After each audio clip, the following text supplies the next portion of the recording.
I'm trying to get the stream up.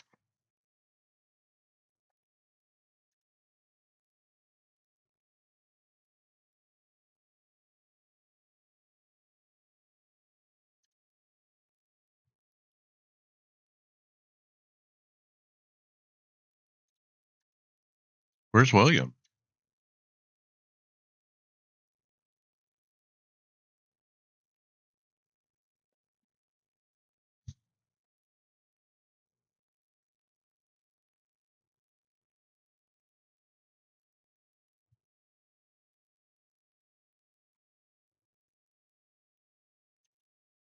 Did you hit record, David, on your end?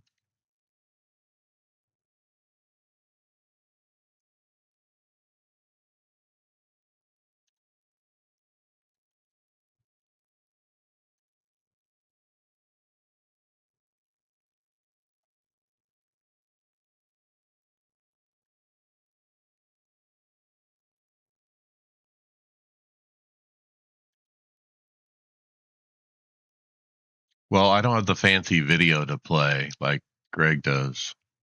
So we're going to start whenever you guys are ready.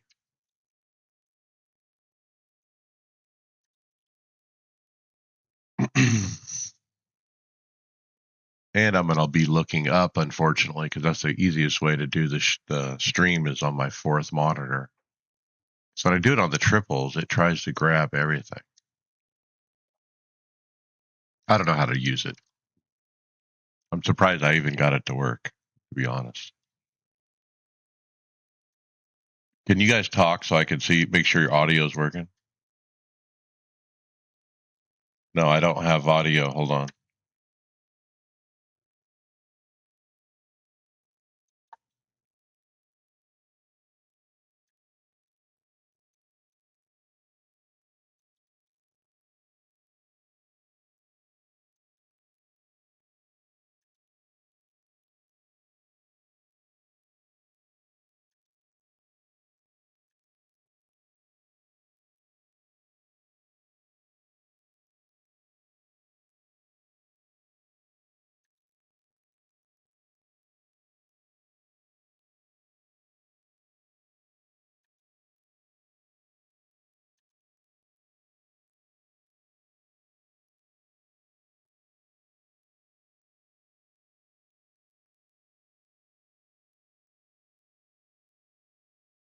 How do I add an audio source, David?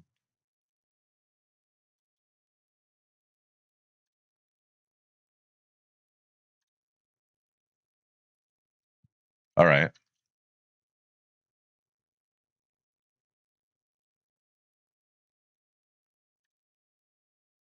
Okay, wait, let me try this one time.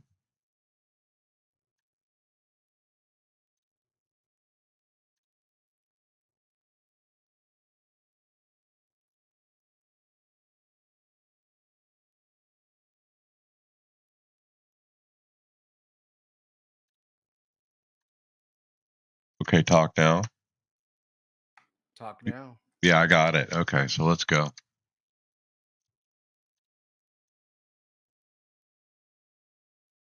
By lighting. Great. We won't worry about that either. All right. 3, 2.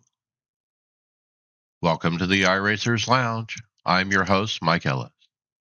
iRacers Lounge is a podcast for the iRacer where we talk all things iRacing in a casual setting. Joining me are the usual characters, Brad Wells, Brad Wren. Hey, everyone. I need more coffee. David Hall. So we know how bad you are with time zones. I think you're bad with your calendar too, because it looks like you're celebrating Valentine's Day. It's pink. On today's show, a surprise removal of a staple in iRacing. Learn how to be a dirty racer? Is Intel having more issues? A pro driver will review your sim rigs. Find out what is wrong with the new ARCA car. Does iRacing need more racing disciplines? And which F1 driver used the iRacing line at Suzuka? That's right, Mike. And remember that you can follow along with us on your PC or your mobile device in real time as you listen to the show and see for yourself all of the great topics and products we'll discuss by visiting iRacersLounge.com. Select the show notes. We hope to see you there. All right, our first news item is a X post with an Indy Series driver, Alex Rossi, who has two victories at Long Beach, and he's taking a lap on it in iRacing. Right, Brad? Yeah, it's pretty neat. Just kind of a quick hit. He talks a little bit about the challenges of Long Beach, and it's a tight street circuit, Have and some then he success ends there. up doing a lap. So yeah, just pretty neat. Again, love like seeing guys use the sim for anything that does to promote it is good. What do you think of his seating position? It seems like the steering wheel is pretty far from him. Yeah, he's not at you should be basically at a 90 degrees. Your forearm to your upper arm should be at about a 90-degree angle. Yeah, he's kind of reaching out a little bit beyond that. But yeah, I was just like, well, this probably isn't his regular rig, Pretty cool though. We saw this from IMSA a lot, but it's neat that iRacing picks it up. Um, and there has been some talk this week on some other social media about the what they call the iRacing line on the final corner of Long Beach. You make sure you cut real low. It's a thing now in the real racing.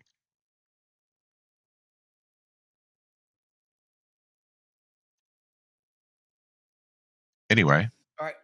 All right. Speaking of, well, not real racing, but racing for real money, maybe. What's this next post about, Brad? So this is a post on X from Aaron Smith II. It says a money race with this setup would go so hard. So I think this is a street stock, and they've got it. If you watch the video, I mean the car is so jacked up the way the suspension is done, the camber, the left front is towed out so far it's almost sideways, and the car is just bouncing as they're trying to turn laps at Langley. basically on three wheels, and then in the corner, then it even hops. And so, yeah, it's like, well, how broke can you make it and still pass the garage test, and not fail? But I'm intrigued. I mean, I think I would run a race in a car like this. Like this sounds like a good, Chris McGuire hosted Yeah, idea. you can't get away with saying that after complaining about the fixed setups during the Winter Series. Uh-uh. You're not allowed. No.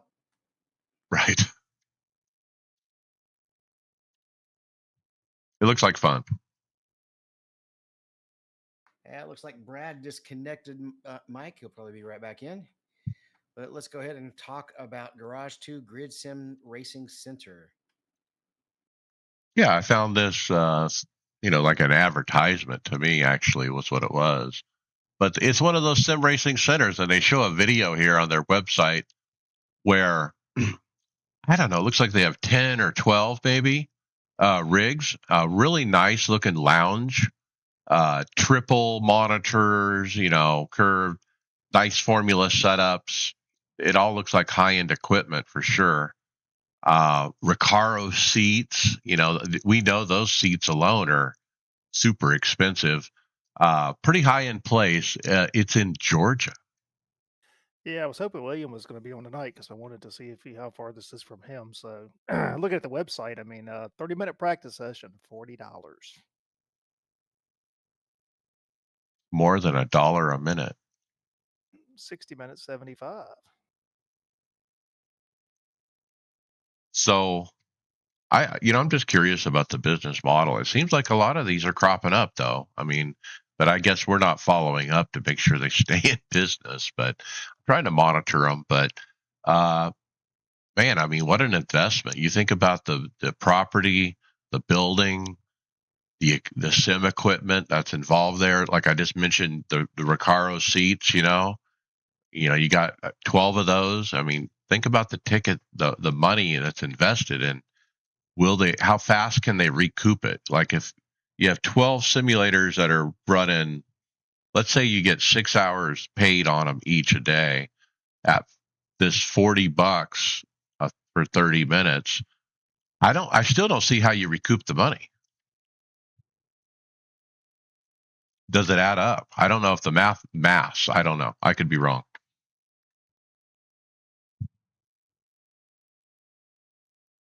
Well, If I was going to try something like this, I'd try to incorporate food sales and drink sales of some kind of like this one of the places we were thinking about going to up in Chicago, which is literally a bar with a bunch of video games actually set to free play.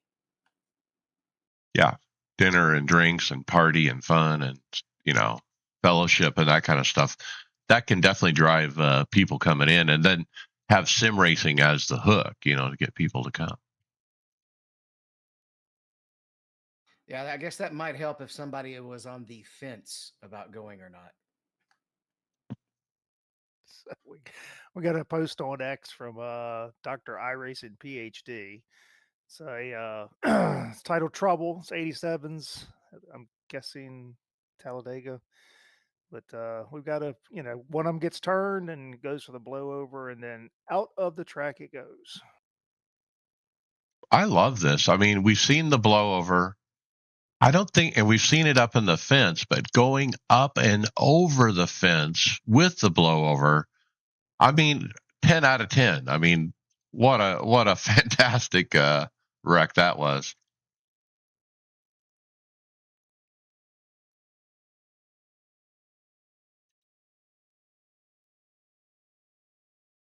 And that's a pretty unrealistic bounce too. Where if you watch it, you wouldn't. He didn't have enough momentum to jump that high, so it looked like a iRacing bounce. Do we need to get that kind of thing fixed? Should iRacing spend some time on that? Like, because I think about that realistically. You think about, okay, back in 1987 at Talladega, was there ever a scenario a car could clear the fence? I don't think there was. Like you said, there's no way to get that much momentum. It wouldn't hurt to fix it, but I can definitely come up with a list of things that are more game breaking.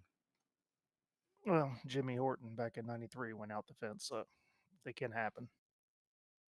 Speaking of, David, this is something they should fix first. Yeah, this is interesting because you have to watch out for this if you are trying to get a bunch of damage fixed and you wait just a little bit too long.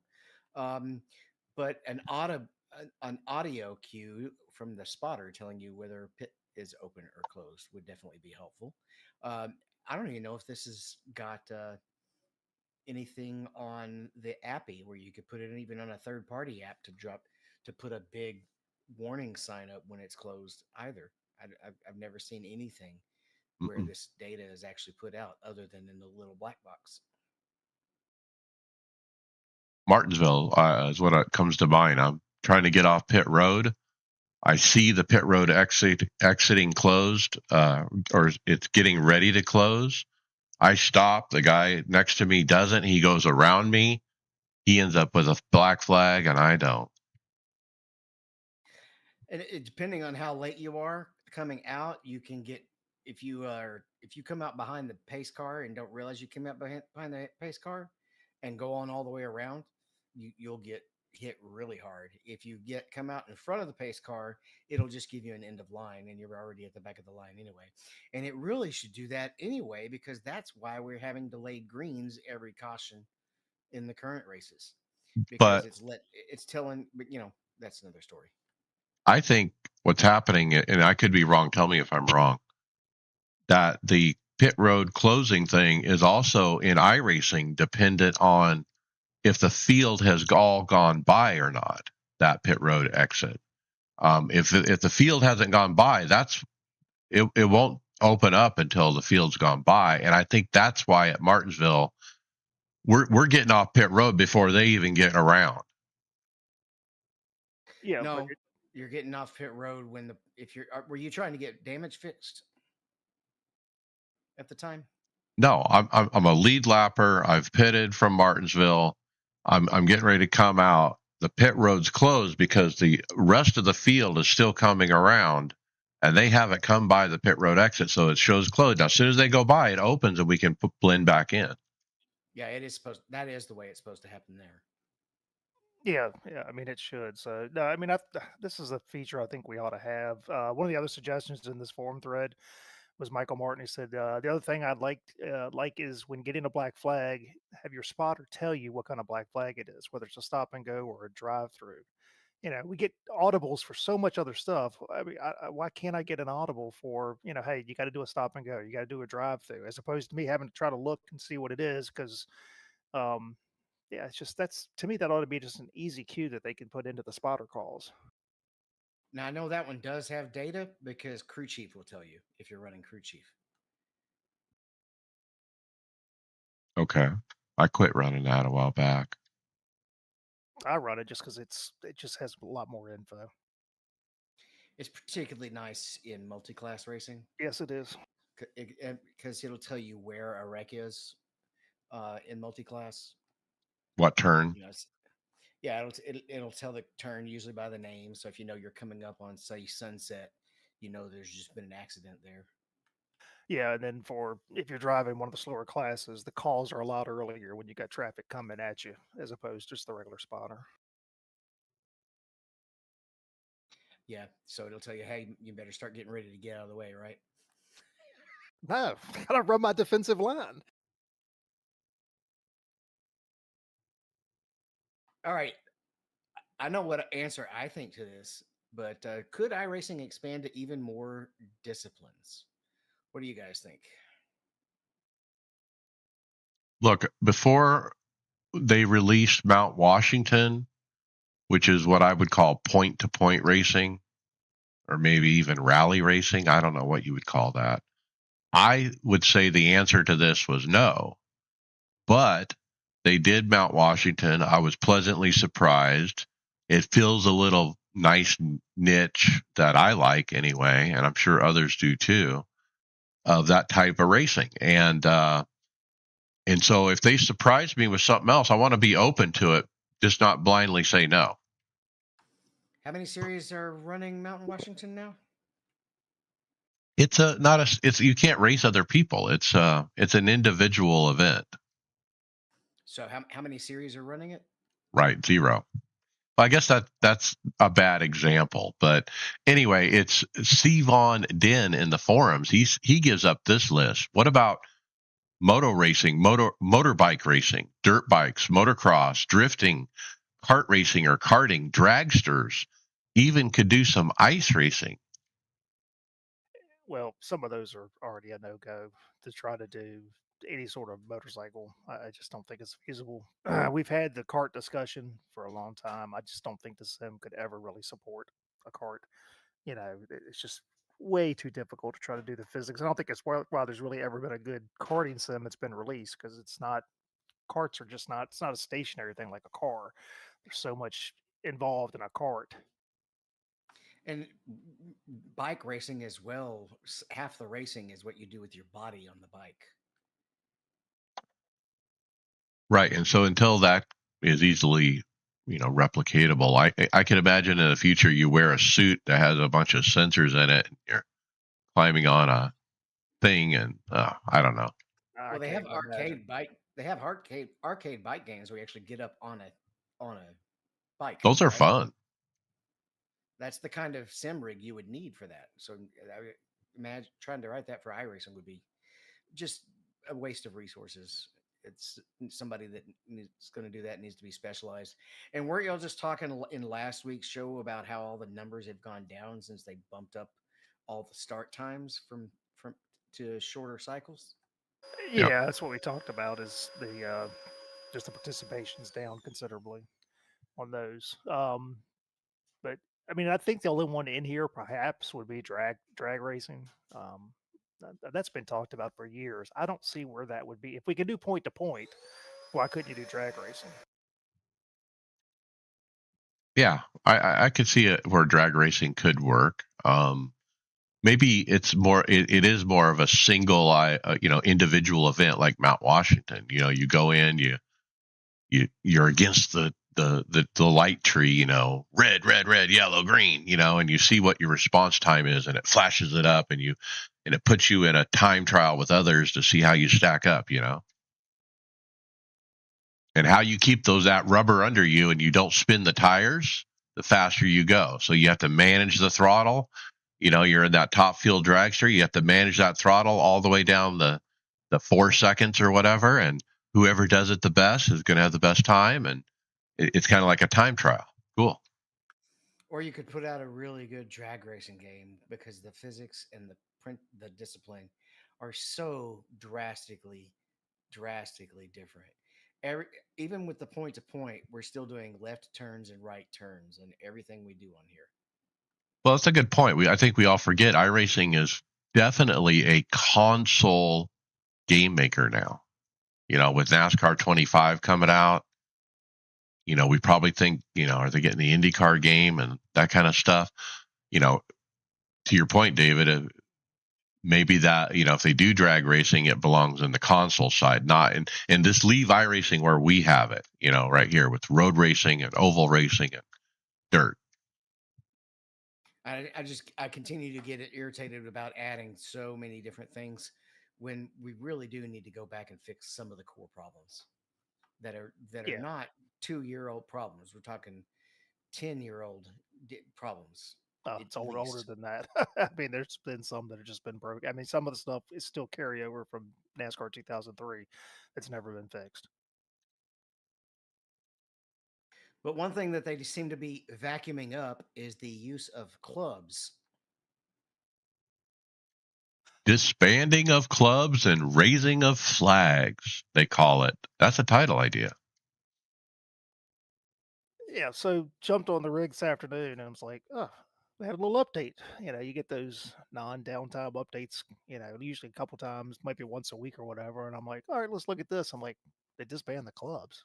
What? Interesting.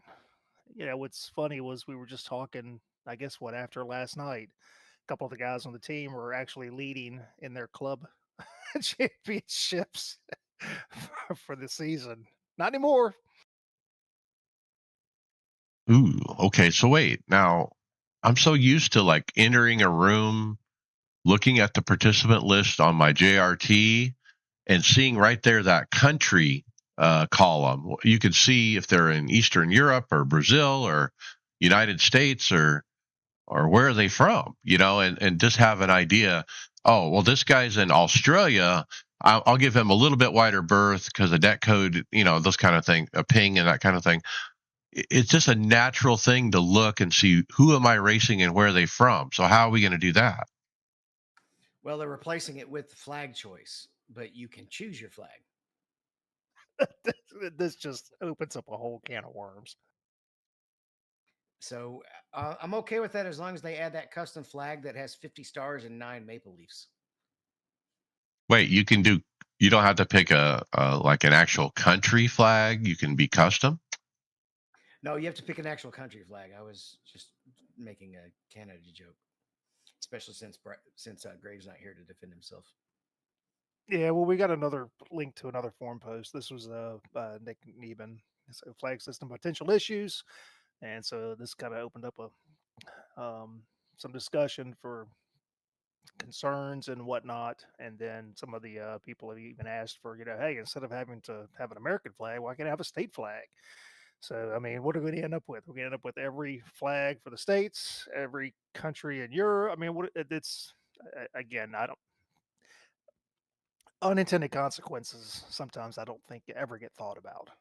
I was just thinking I'm going to run the Trump flag, or I'm going to run the rainbow flag, or yeah, you could get political with it for sure, or maybe I want to run the "Don't Tread on Me" flag, with the little snake, yellow with the snake on it, or something to that effect. So, like you said, there's so many things that it opens up if you get away from it has to be just a country.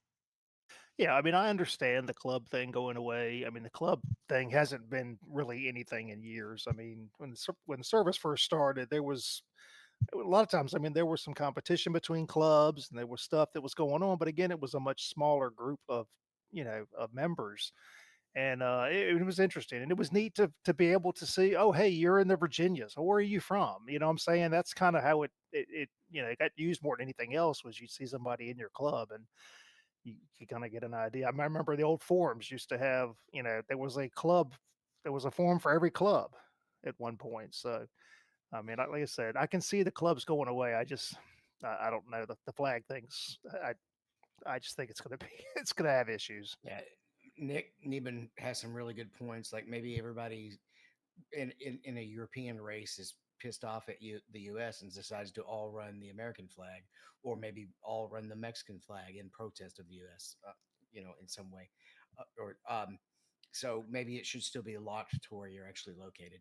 So the timing of this with the current political landscape, financial landscape of the world economy and so forth that's happening right now with some of the tumultuous stuff happening in the market and everything. I just don't know if the timing of announcing this is this. Why right now? I mean, why is it doing right now? Is it just a coincidence? Anything like this has been going on for months. They didn't just wake up yesterday and say, "All right, let's get rid of clubs." So this is probably something that's been in the pipeline for quite a while. I agree. I mean, about the usage of clubs. When I first came into iRacing, I thought it was a neat thing, but I was in Club West, and I'm like, okay, let's represent. I ended up finding out that the leader, there was always a community leader of the club. It was a guy named Scott, and I actually met up with him at the NASCAR racetrack in Phoenix a couple times. We had what we would call a club meetup. So we would invite everybody in the Club West to come join us, and guess who would show up? Me and Scott. That's it. I mean, so nobody participated. Okay, so like me and him were all gung ho, and we're all pro iRacing, and we're gonna meet up and make connections and that kind of thing and fellowship. But yeah, nobody else was game. Well, I hope there's some kind of state flag option too, because a large portion of iRacing is in the U.S., right? And we're a huge geographical country, and if every essentially state in Europe has a flag instead of having to fly the EU flag, why are we all stuck with just one flag and not being able to kind of tell what region of the country we're from? But the club thing itself has just kind of faded. It wasn't really being used, so I get that. Um, but it definitely brings up some issues that may need to be discussed. So, for example, Sam in the comments says, "I'd rather not fly the U.S. flag these days. So, can we get state flags too, please? Otherwise, massive downgrade." Rest in peace, Northwest Club. So obviously, Sam leans to the left politically. He's not happy that he would have to represent or have the U.S. flag as attached to his name, whatever. Even though he's from the United States, and God bless him, he has the right to free speech and that kind of thing.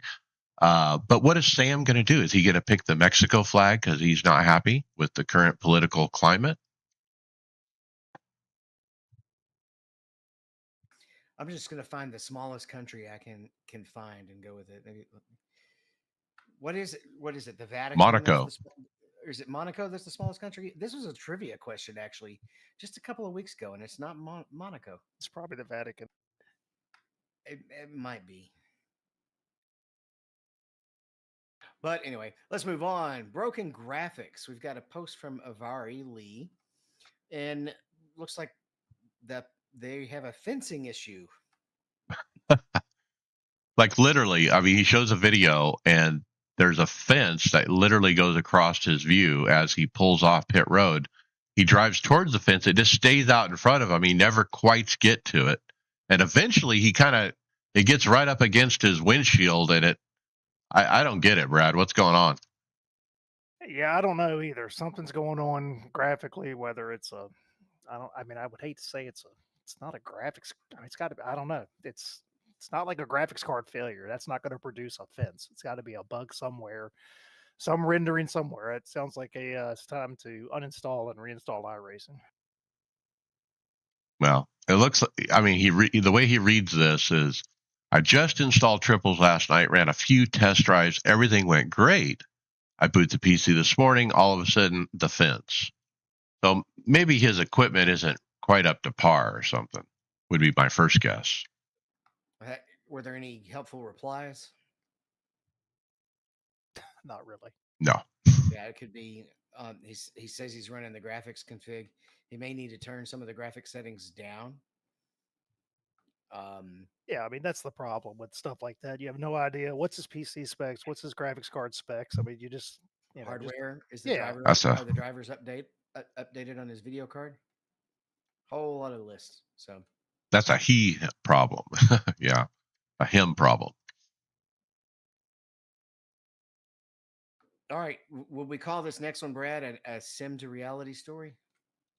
So I've got an article here from this is from looks like race fans, but if anybody was watching qualifying last weekend for the F1 race at Suzuka, so Oliver Bierman makes Q3, and he credits to the coming out of the after you come out of the chicane, the last chicane, you got the right hand sweeper to the front stretch at Suzuka, and he hugged it very close, right up by the wall, and he called it the iRacing line. So that's what he said helped him to to find the speed there.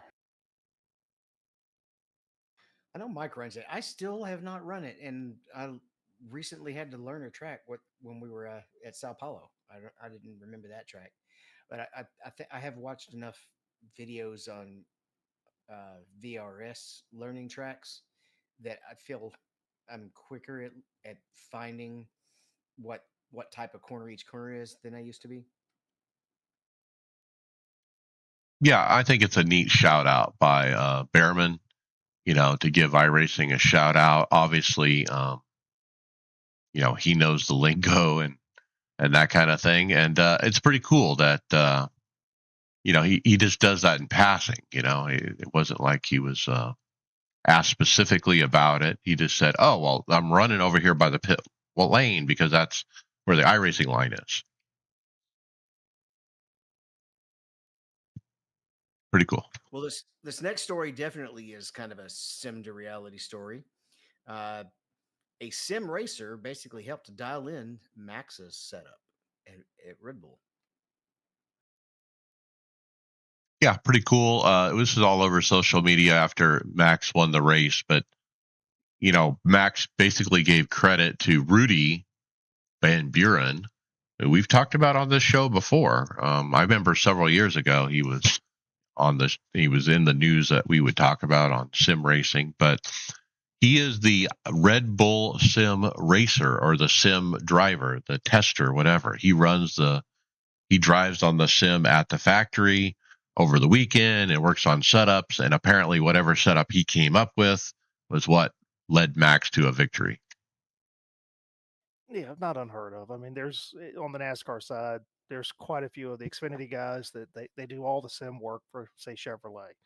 So they're in the sim all week long, and then you know doing nothing but giving feedback on the tire model and stuff like that, and then helping them find stuff. So it's not like I said, it's not unheard of. It's just it's kind of interesting to have him give credit, you know, like this. But we've saved them so much money on testing.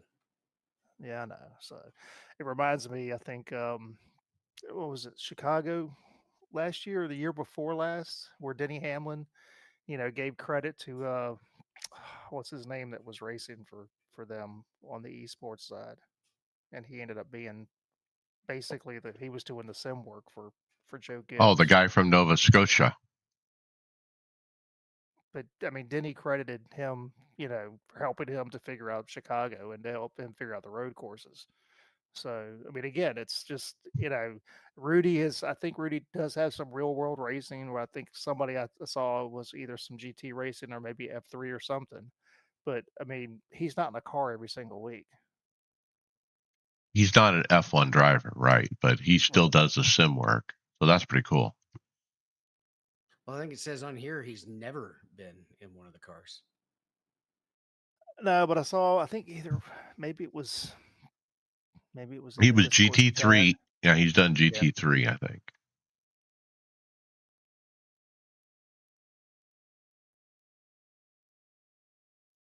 All right, this one's a fun debate. What track has the best nickname. This is a post from iRacing, and I my top two would be Lady in Black versus the Monster Mile. I think my go-to is going to be the Green Hell title idea. What about Monza, the Temple of Speed? Park Cochran says, what about at VIR called Heaven on Earth? Is that true, Brad? Do they call VIR Heaven on Earth? Never heard that before.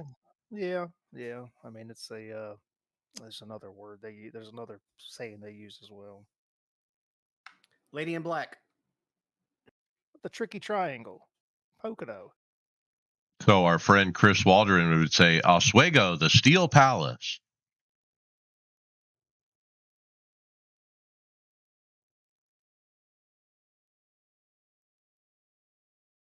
What else? Thunder Valley. The last Coliseum, Bristol. It used to be Thunder Valley. That's also Thunder Valley. Yeah. Brett Milkovich says Cherokee Speedway is called the place your mama warned you about. The Tricky Triangle. Yeah, we had that one. Brad already mentioned that one. Years ago, Richmond was the action track. The Brickyard. Pretty cool. Long list, but I'm still going to go with Lady in Black. All right, so it might be interesting to get our fella to come back on who does all the ARCA farming. I have not been watching his videos, but he's this video gives me the impression he's not enjoying it. Just on the headline.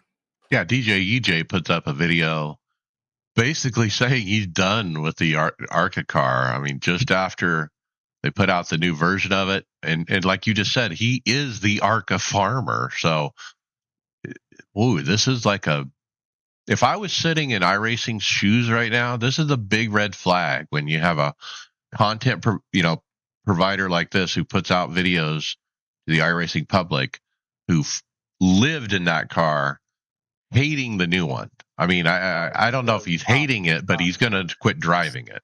So wait a second. Let think about what you just said. So iRacing releases a new car. The guy who spent whatever 5 years or whatever driving the old ARCA car, which probably is not realistic at all. We all would agree with that. But's going to complain about the new car, which may be realistic, which he's never driven. So, I mean, I'm not here to bash DJ. It's just when you spend that much time in one vehicle, you don't learn anything else. You just get adapted to running that one vehicle over and over again. And when something changes, either you got to adapt or you got to figure out something else to drive. I mean, we've seen this happen even with real drivers who struggle with the current generation car. We had drivers who couldn't get the COT down, no matter what they did. Whereas whereas Jimmy Johnson won his 7 championships when they were changing cars and changing rules and doing everything they could to keep him from winning the championships, and he still did. So his video is it the car or is it the setups for the car? And that's kind of the debate he goes through verbally there. But look, it could be either one. And I look back at the 1987's cars when they released those, and it should be something similar. Like when they first came out, it drove a certain way, but then they worked on it and it changed the way it drove, and the steering felt different. When we first got that car, the steering was real loose. There was this big dead center in the middle, and you could feel the slack and the steering box, but before it grabbed, it felt really like my old grandma's Cadillac, to be honest. But which is the way that they were. I mean, the steering boxes, that's the way the steering boxes were. It was not a high-end steering box like we've got now. Right. And so that was like the first 2 months of that car. And then they made a change to it, and that feel went away. It was a much tighter feel, and it was more of a a So they dumb. bland So they steering. so they dumbed down the car. They did something that made it feel different to me anyway. So, and even if you drive the 87 today, it's nothing like it was when it initially came out. And so I would tell DJ EJ, let's be patient. Let's see what iRacing does with it. Now, on the other hand, I do watch the forums, and I haven't seen a lot of other people say the same things that he's saying either. Well, look, I won't even touch the car because one, it's a fixed series. And I don't like fixed series. Doesn't have yellows, so it defeats the whole purpose of. It just it is not for me at all. But if the car has gotten a great response to being released. I, I don't understand one why we don't have an open series in it. I mean, again, if you're going to use it as a progression tool, it shouldn't be just a solid fixed series.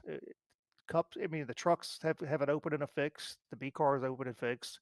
There ought to be an option. I mean, the late model's got an open and fixed. Why do we not have an ARCA car with an open and fixed setup? Good point. I mean, if the late models have it, it should definitely have it.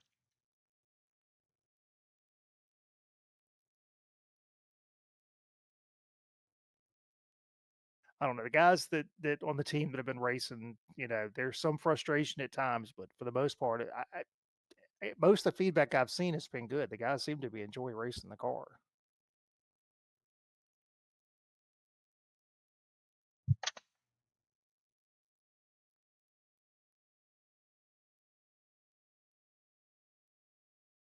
All right. This next issue, is it really a grip issue or is it just a graphics issue as I read it? I think it's a graphics issue, but I had to have some fun with it. So this is from a post from Rob Gibson. It says talking about the Mercedes GT4 rain tires are installed backwards. It says unidirectional rain tires need to be installed so that when viewed from above, the tread pattern looks like an arrow pointing forwards. That way, it removes it. As the car goes, the tire goes through the water. It's moving the water out away from the car, away from the tire. But when you look at the screenshot he's got here, It, the tires are definitely going backwards. yeah, anybody can tell just by looking at them. It doesn't look natural with the way the tread is on that tire. Like you said, the V needs to point the other way. Nice catch. This next one is hilarious. It's just short enough that you have enough time to watch it. I, I guess the number of times this is happening is still probably small compared to the amount of corners that are run on iRacing a day. But wow, is this some crazy net code? Yeah, but context is important too. So no idea. I mean, again, if this is what he's seeing on his screen. There's no telling what the other one saw. Where there's two connections at. That's always the issue with netcode. So for our audio listeners, it's Darlington. We got an overhead view of three cars. The car up front, uh, the first car is going to hit the wall, and so the second car goes by. The third car goes low to go by, and he's a good three, 4 car lengths away. Not just And directly behind him. behind, but to the left too. So behind and to the left, 4 car lengths back, and he gets net coded when from the guy that hit the wall, like 4 car lengths away. I mean, that's the most distance I think I've ever seen a net code. In all my years on here, I don't think I've ever seen one that bad. I mean, it been involved. I've just never been. I mean, there's been some where it's a foot or two, and I get it. It's what it is, but I've never experienced something that even like some of these ones that we see. I've never experienced something where it's 10 feet away. I haven't ever had that either. So it's kind of interesting to see it on video like that.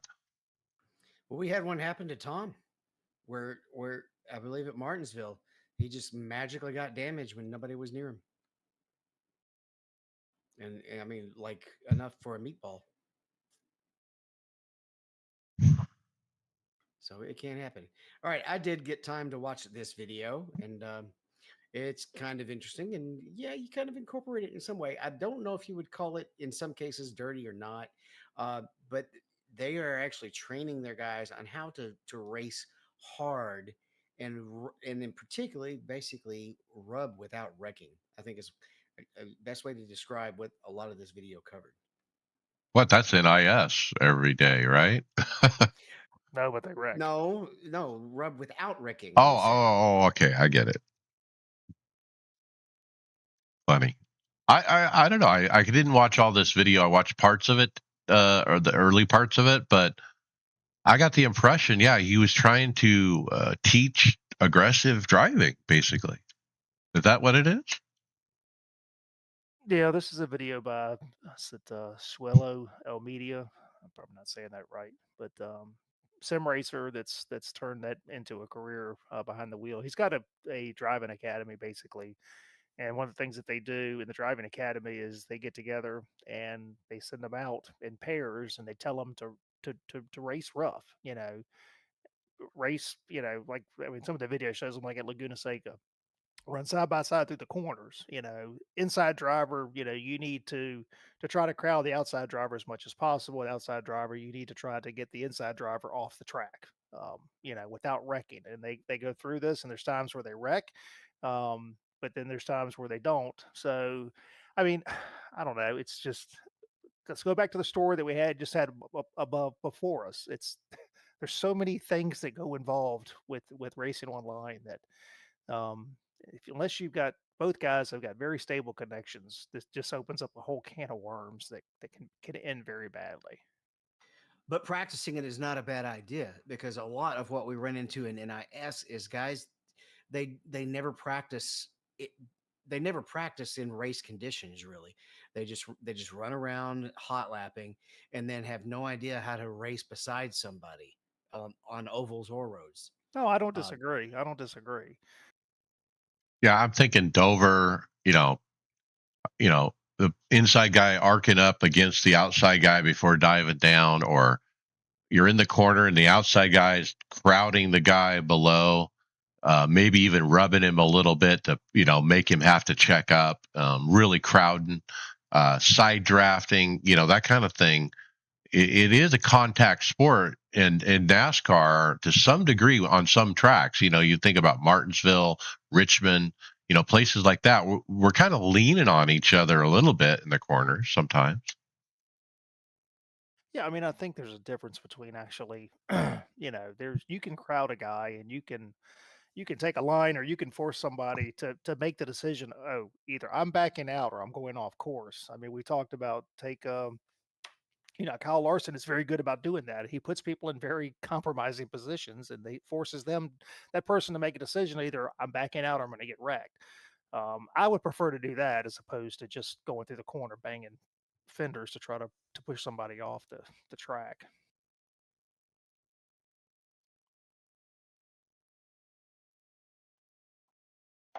all right, it's too bad William's not here, but can either one of you all tell us about Webster maintaining his point lead in the Porsche Tag Heuer Esports Super Cup? I did not get a chance to watch it. It was on my my things to do this week, being on vacation, but I never got to it. But so they were at Fuji, and it was I think one of the first full wet weather events of the Porsche Endurance Cup. But yeah, Cooper Webster gets the win. So wins a sprint race, and I believe that was enough points to keep him in the lead. Is what it ends up doing. Diego Pinto wins the feature race. So these guys, it's just impressive. I mean, I watched some of these races, and this is a very hard car to drive. I mean, it's one thing to get out there and I can drive the car, but to get out there and drive it competitively is extremely hard, and especially in the rain. Just super talented, but yeah, this I think we've got maybe one more round left, 1 or 2 rounds left. One. Yeah. Look, I was impressed, David, that they even ran in the rain. I never envisioned the Porsche Esports to actually run a rain race. I just figured they would turn the rain off. They ran a race at Spa last year that I think started dry, went to wet, or started rain and then went dry. But this one was full wet the entire time. I think as long as you take care to make sure that the track is not so wet that it would be real life red flag conditions. You mean like almost every rain race that we have on iRacing? Yeah, pretty much. Though Sao Paulo wasn't that bad. It was drivable the whole time. It was hard to see more than But anything. but but that wasn't done by iRacing. That was done by. True, true, true. So yeah, let's. Yeah. You probably didn't have puddles and rivers running across the track. Now running, I didn't get to talk that much about the Sao Paulo race, but it was interesting. Being as I live in Tornado Alley and did directing for a long time, where we have ball games and have to watch the weather and such.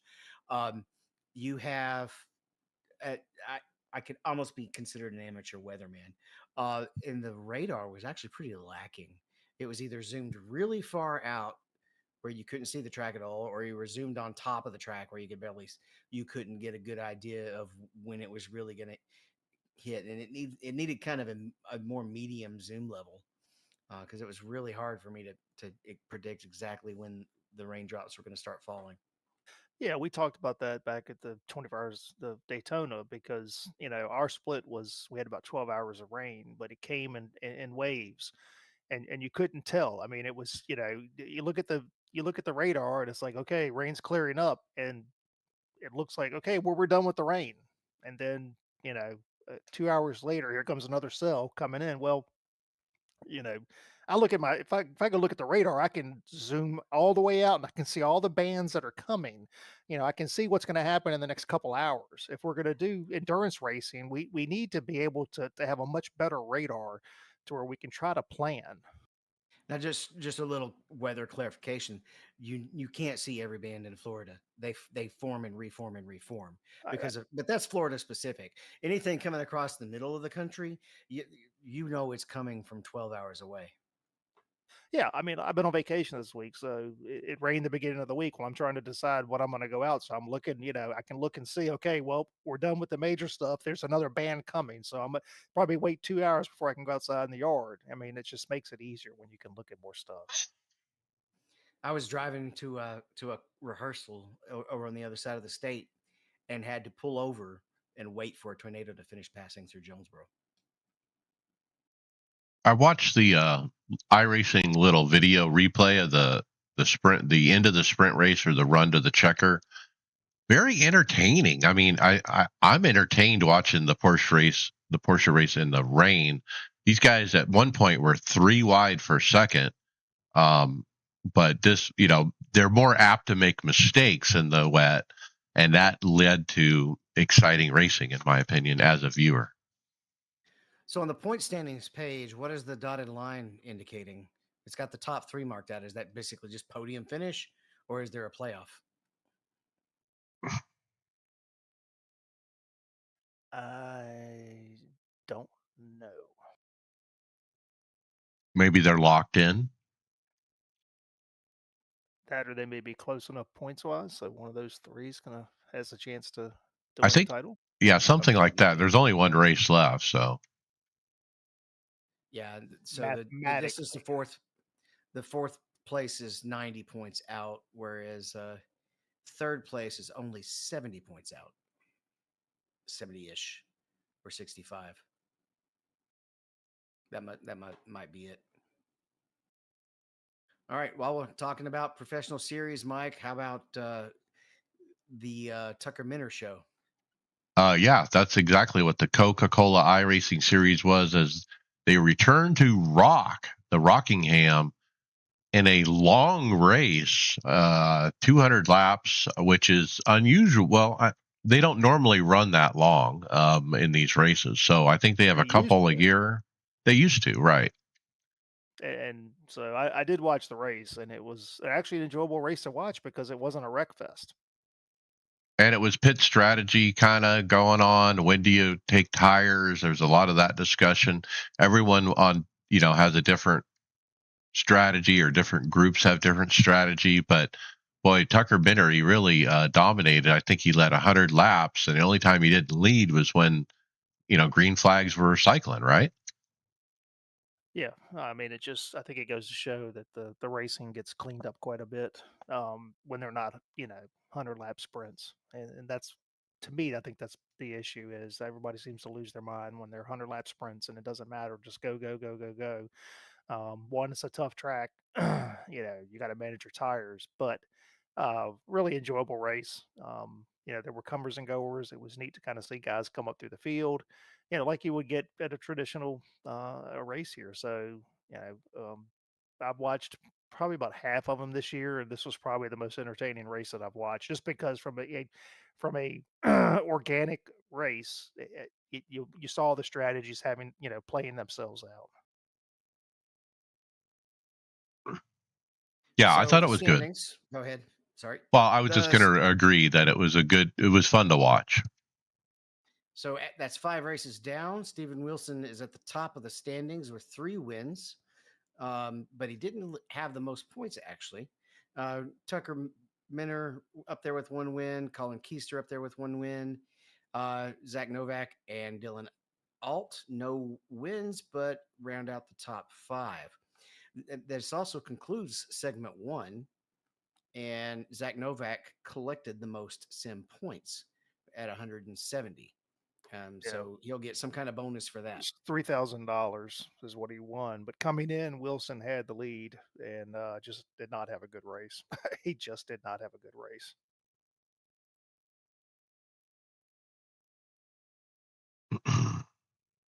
All right, we've got the Sim Racing Expo info coming up.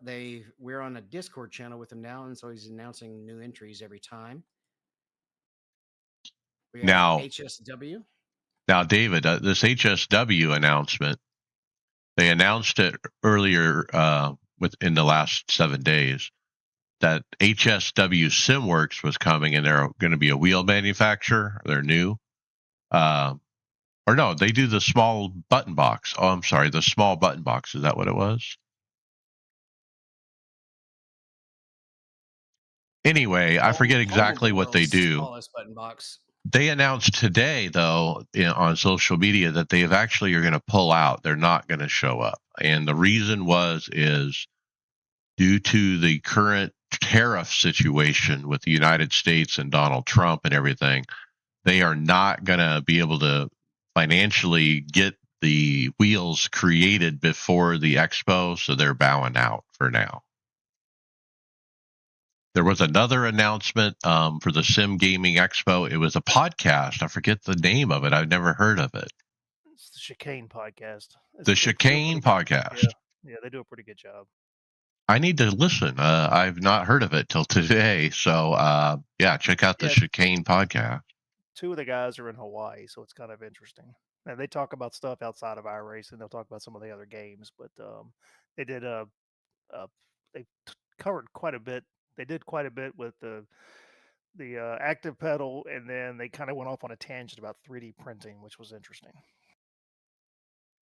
So we're going to have at least 3 podcasts there. There's going to be a recording setup where we can all record our shows. Man, we should have some kind of other competition. Like we need to have like beach volleyball for the podcast war or something. Powerlifting. Let's go powerlifting. Powerlifting. Okay. I think we have a ringer for that. So, Mike, I'm looking at the press release, and it's about a steering wheel that they were making. So they're talking about not being able to have the steering wheel, but I don't see in here if it says where they're not coming. Oh, did I misread it? Maybe I misread that. Yeah, I think it's the steering wheel. I don't know. I'm on the Instagram page, and the press release is so small I can't hardly see it. Yeah, I see what you're saying. Well, maybe drop a comment and ask him to clarify.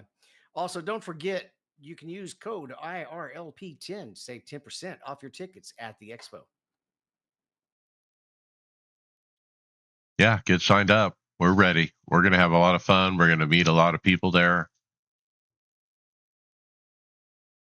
All right, Brad, is there anything unique in the This Week in iRacing update this week? Yeah, so new for 2025 is the Vintage Grand Prix Tour. So that kicks off this week with the Lotus 79. This will be the week one of 16, and it will be at Spa. So that's kind of your new thing that's kicking out this week. Everything else is pretty much the same. So yeah, Vintage Grand Prix. Be interesting to see what the participation is like in that. So that's with the uh, Lotus 79. Podcast housekeeping. Leave us a review on your favorite podcast platform to make it easier for more listeners to find that podcast. Mention the podcast to your fellow drivers so they don't miss out. We do appreciate that. Check out the Discord. Man, there's so much going on over there, guys. We're talking about the Moza active pedal and how to mount it. There's lots of discussions about the Marvin's magical iRacing app for force feedback. Get involved in the discussion. iRacersLounge.com for the show notes. I got to remember to update the link every week, but I will put the show notes there tonight. Don't forget, we're in regular rotation at Performance Motorsports Network, and get your iRacers Lounge merch at iRacersLounge.shop. All right, as we take a look at the finals or not final fantasy, as we took a look at the fantasy standings, it looks like Bobby pulled off a podium finish. Yep. So the Cup Series rolled into Darlington this past week. We had NASCAR Jedi 2 with the win at 247 points, followed by Mud Dog Jonas, which is Bobby. Fourth, we had Boats and Hose. Fifth, we had I'm Not a Professional. And I forgot to set my lineup until they're getting ready to take the green flag. And I'm like, let me go fix it real quick. And as soon as I got in there, I made one change and it locked it. Ooh. Well, I can't believe Denny 2 in a row. Is it, Yeah, we got lucky. is this Denny's year? Is this finally going to be the championship? I mean, he's looking good right now. No, he looks good every year until he gets to the end and he chokes.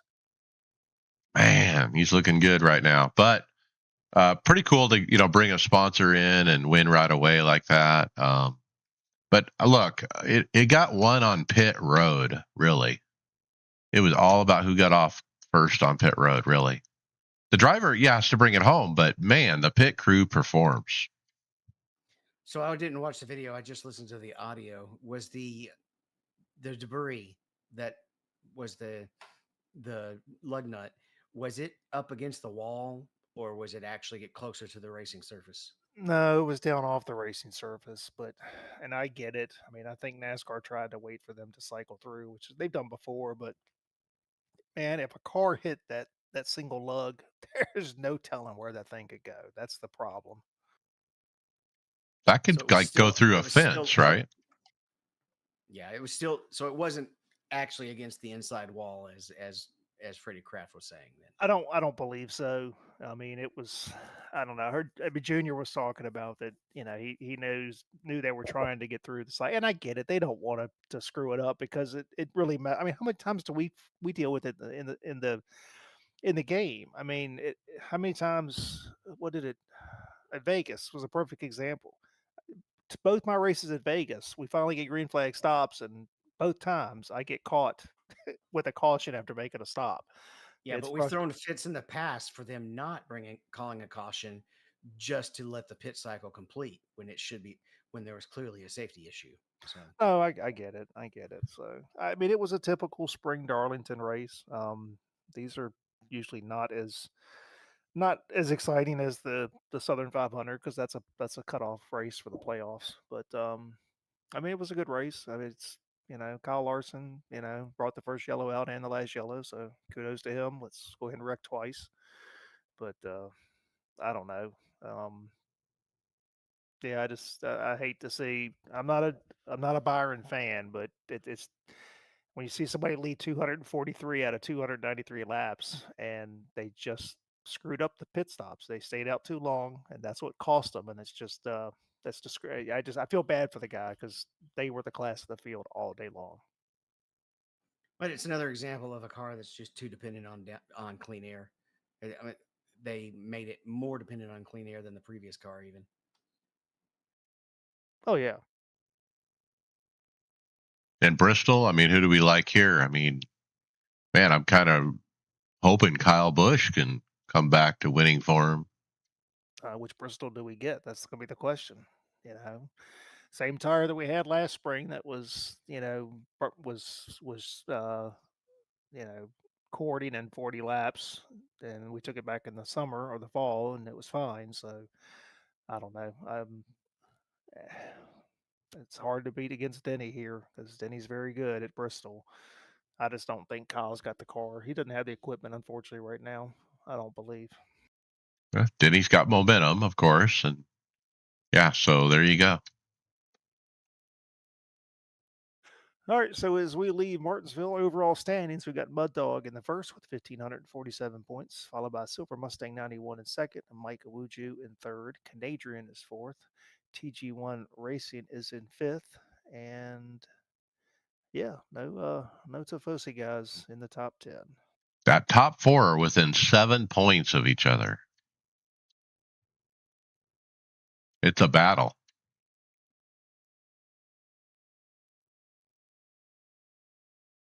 All right, our first hardware item is the VRS Direct Force Pro 15. This has got a peak force of 15 newton meters, featuring a half a millisecond latency. So it's basically that's a 0.5 ping, 21-bit resolution, quick release. It's coming out in April. It's Yeah, got a good look to it. I like the look of it. yeah, we talked, VRS, I guess maybe into last year when they were going to release, the upgradable. So they got another wheel option where you can purchase basically based on however newton meters you want, and then you could upgrade it by, I think it was just software that would upgrade it. But this is a standalone 15 newton meter. They're coming out with quite a bit of stuff. We've got one of their a new wheel further down in the script, but yeah, it's not bad looking. The one thing I do like about this is it's got it's very similar to a traditional NRG quick release, which is nice.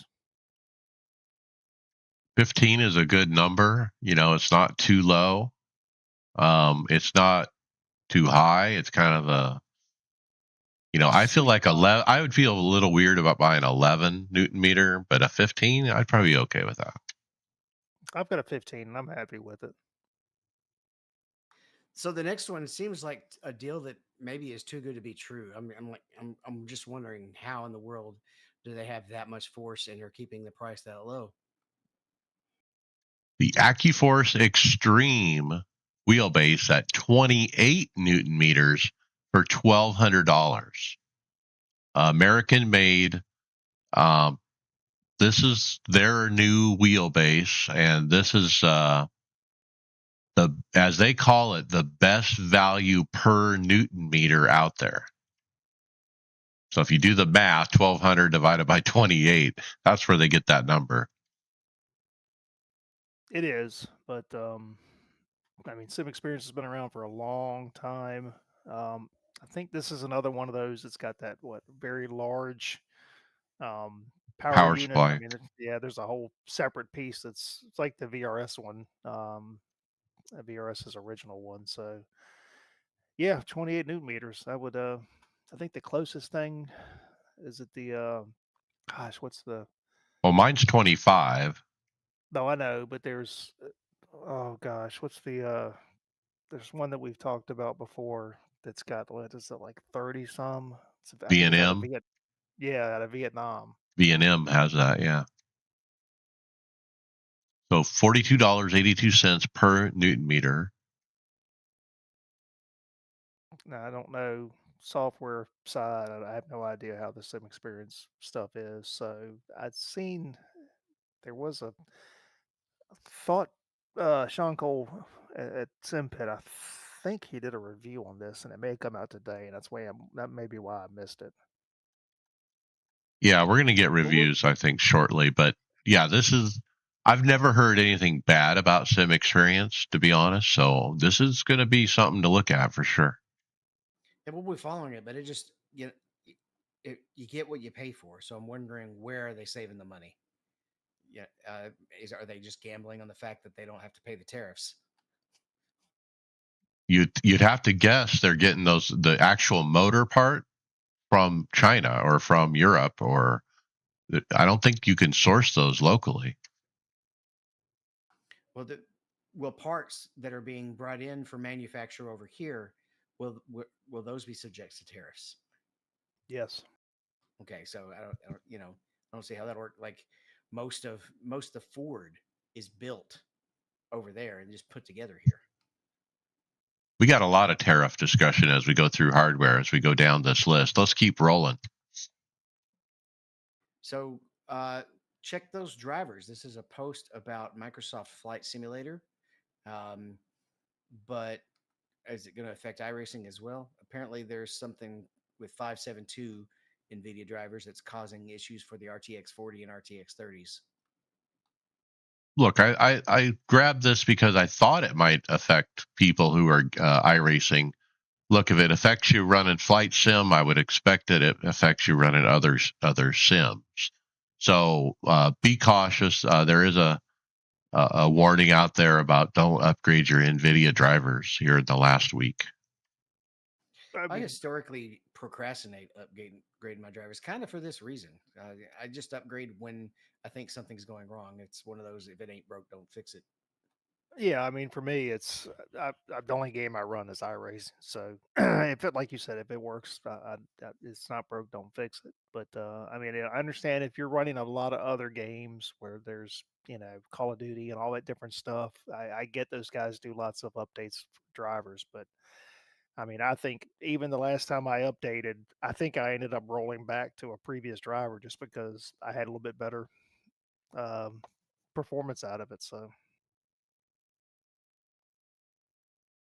All right. Well, while we're talking about hardware and software issues, we've got an Instagram post from Zach Steckturf.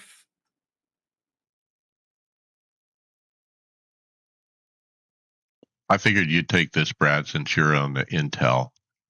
So this was yeah, apparently we discussed about all the instability issues This with is the probably I the think it's the 13th and was it Gen 12, Gen 13? Well, now the new generation ones are having some of the same instability issues. So obviously Intel's probably got issues, which is it's concerning. It's very concerning. I haven't seen a whole lot of information as far as what's happening. I mean, I know with the I think I've got a 13th gen, and I know the issue with those was heat and actually burning up um, from overheating, and it was a combination of Intel and the motherboards. So, but yeah, not good. Intel continues to have issues. Well, I've been thinking about.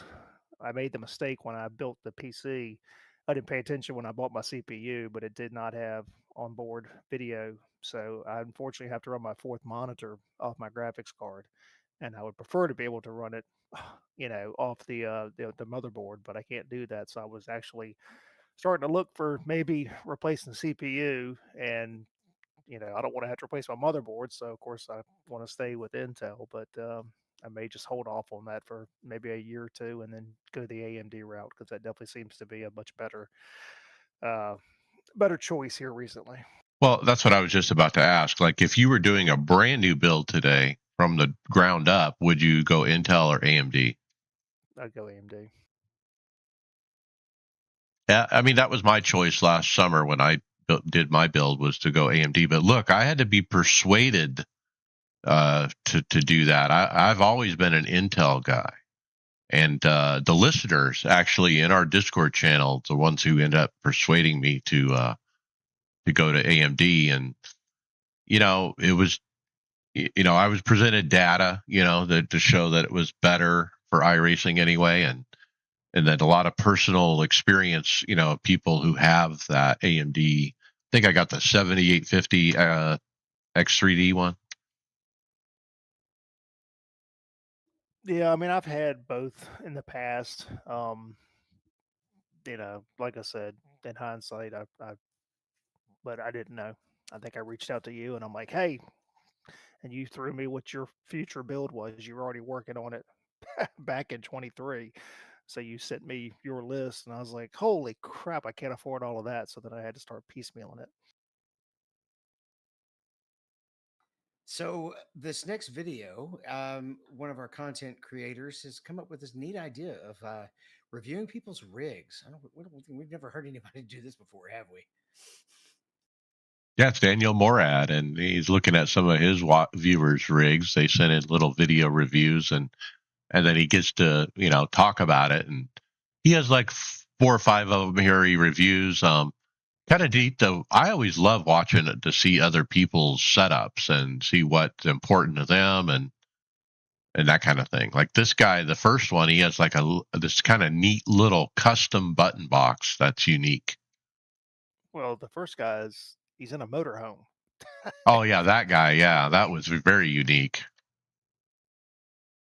I guess I was looking at the second one. Yeah, with the custom button box. No, I agree with you, Mike. It is neat to kind of see what people do. I think the third one, he's got it's a wood rig, so that's something that's been around for a long time. Guys doing wood rigs. But the So heel yeah, support. yeah, So he's got like on the wood rig like this. It looks like it's fashioned out of black duct tape or something. I don't know what it is actually, the material, but he's got this funky little, heel rest right there out of maybe duct tape. yeah. I thought Daniel was pretty fair with this.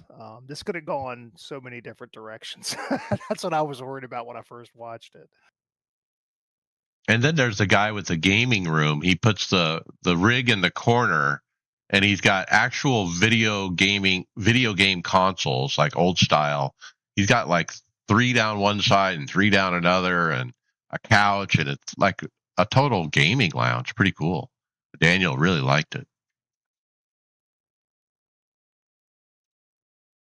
And the final rig was Daniel Newman from Daniel Newman Racing, who does what, the dashes, right? Dashes, LED profiles. Right. So we get to see his personal rig. He's got a camera problem that's really washed out the camera view, but you get to see a lot of neat looking hardware. Hey, he's got a nice rig.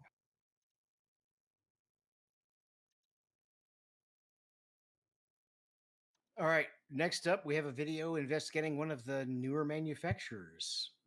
Did you give this one a watch, Mike? A bit. DJ UJ talks about the Turtle Beach setup. And look, if you're entry level and you're looking at one of those entry level setups, I mean, this is something you got to consider now instead of just the normal Logitech, or you're going to pick Logitech or Thrustmaster or maybe a cheap Fanatec. Now that used to be your choice when you got started. Now you got Turtle Beach as a choice. You got a lot of other choices. You got Moza even. Yeah, I'm just interested. He interviews two guys from Turtle Beach. But we talked about this setup a while back, and it's again it's very entry level. I mean, I personally think I would definitely go with a Moza before I would run down the road of Turtle Beach. Agreed. I wouldn't recommend it to anyone if they came to me and said, "Hey, I got a low budget. What should I start out with?" I'd probably say Moza or Sim Magic. And then speaking of Thrustmaster, just a quick hit here. We talked about their T589 servo base. It used to be you had to purchase it with the wheel and with the pedals and everything, but now it's actually available just as the base, so that you can now purchase it base alone. Again, this is one PC use and PlayStation as well. So 400 for just the servo base. Again, you buy into that ecosystem, you're going to be stuck in that ecosystem, and that's the only downside there is you really can't get out of that ecosystem. There's certain ones once you go into it, you can't get out of the ecosystem. Yeah, you can. You just buy all new shit. What the? Sell. I mean, I started with a Logitech, and actually, I upgraded my pedals while staying on the Logitech for a while.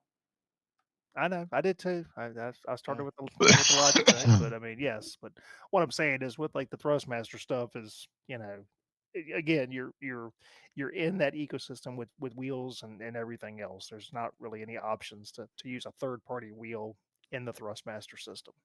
I think in all likelihood, most of our listeners they probably bought their first item before they started listening to us, um, and so they probably this probably has some of the best marketing and media exposure. So they're probably going to end up going that route. Um, but yeah, once you're considering upgrading, you certainly don't want to go with something like this.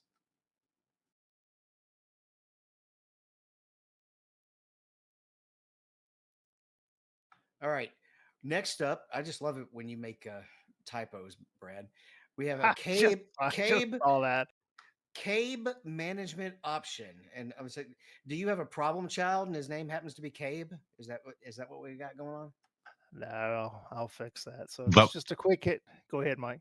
well, I was going to say this is optimalsim.com, and they have some neat little what they call sim straps, and it's a little piece of 3D printed plastic that has a strap attached to it. It's got a sticky sticky pad on the bottom of it, and you basically just stick it down like on your rig, and then you run the cabling through the straps, and then you can tighten the straps down. You can they're they're like you can loosen them and put other cabling through them, so they're reusable. Kind of a neat thing. I don't know about doing the sticky thing and sticking the glue onto the rig. I don't know if I like that part of it. Yeah, I mean, I use something similar. They're 3D printed, but they actually take and they go in the channel and you twist them and they lock in. So, and I'll take and run zip ties across them. But So the so interlocking Velcro is, I think, the best way to go and reuse. And if I have that on all my mic cables, in fact, because you can take it off, and or you can particularly particularly, I guess, in this case, you're looking at a more permanent solution. Whereas when I'm transporting my recording gear, I'm having to set it up and take it apart and set it up and take it apart. Um, but I just like the little custom Velcro straps that have a little slit that you can just get at Walmart, and boom, you just put one on the end of each cable. That's particularly handy, especially when you're wrapping them up.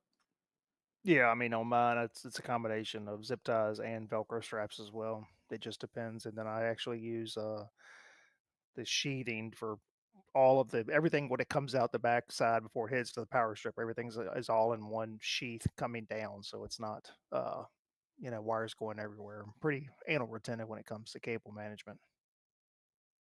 All right, next up we have a wheel. It is on the expensive side, 1,400 euros before tariffs, probably. Pretty neat looking. It's got a display. It's got the kind of traditional thumb aligned row of buttons on both sides. If that makes sense, everything is kind of at thumb range. I can't see the pedal side.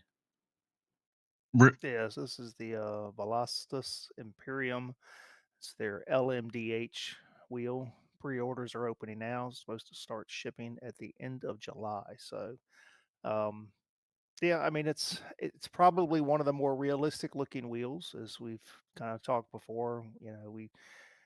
We all kind of get crazy eyed with some of the fancy Gomez and stuff like that, but when you look at an actual, a wheel that's in an actual car, they're much more simpler than what us sim guys use. That's true. And look, this one is nice, but at that price point, 1,400 euros, I I like that Porsche rim or the Porsche one we've seen more than that. There's several others I would pick before this one at that price point. Nowadays, with the Moza and the Sim Magic that have the display that are I think are what $700 or $800. I mean, it's tough to spend double that for something that's so similar. It does look like it has three pairs of paddles on the back side, so it's going to have clutch, and it looks more like what I have with the advanced paddle module.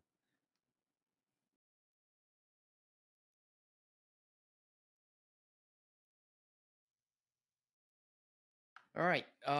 Interesting that we had a Tony Kanon podcast today. I haven't gotten through it yet, but we know he's on juniors with Kyle Larson today, right?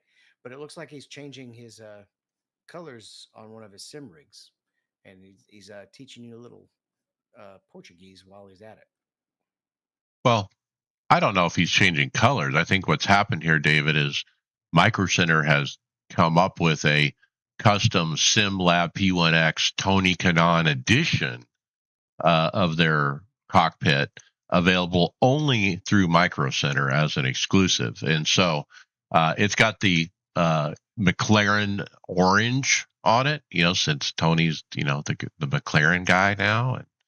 And that's the tie-in with the color, I think. But look, if Yeah, you're gonna, all his previous stuff was green. well, was it? Oh yeah, I guess it Yeah, was. So there is a color yeah, change here. There was the Brazil green, right? Green for yep. Brazil. Okay, and so now it's orange, the McLaren orange. And look, SimLab P1X Pro is one of the probably three cockpits I would recommend if you're going to go high end cockpits. And this is definitely one to buy. And if you're in the US, buying from Micro Center makes a lot of sense. And I now didn't that this is available, yeah, I would definitely recommend it. I didn't realize they went with the leany profile though, the tilted profile. You got to Yeah, trust that's the reviews show no flex though, David, on these. I know, but for me it's a mounting issue. I have things mounted off of my uprights. Yep. Yeah, I don't know if I'm a game with that either. My number one is probably the ASR Pro, not the SimLab.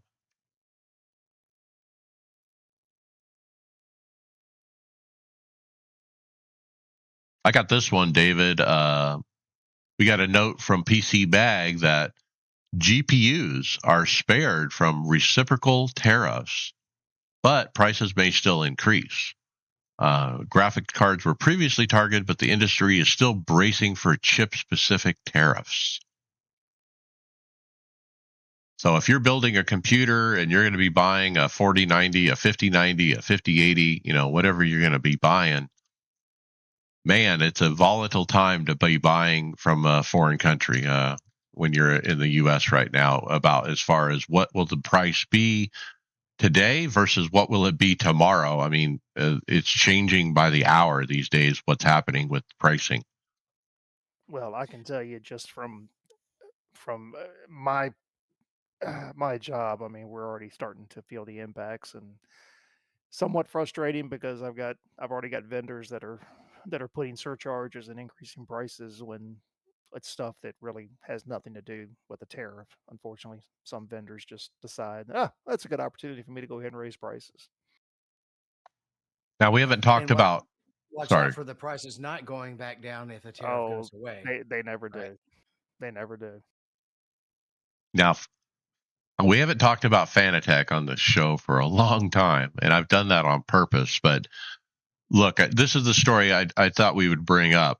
OC Racing did a little short video showing some of the price increases that Fanatec has already implemented due to tariffs. And their pricing has increased. Like one bundle here was 400, and now it's 600. And so we also have a link from Boosted Media that details out all the Fanatec pricing and how much the increase is if you're interested. But boy, buying Fanatec all of a sudden is 30% more. 30. Ugh, some of it's even more than that. So I guess Corsairs decided they needed to get their money back. Are they jumping the gun on the pricing? Is it too, it almost like they put it out. I don't see other companies adjusting their pricing this fast.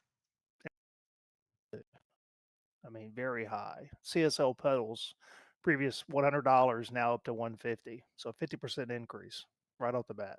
You cannot tell me that it's costing you that much more to produce those pedals, which they're not. They're very low end pedals. Do you think it's maybe even a political move? Well, like I said, that or Corsairs trying to get their money back.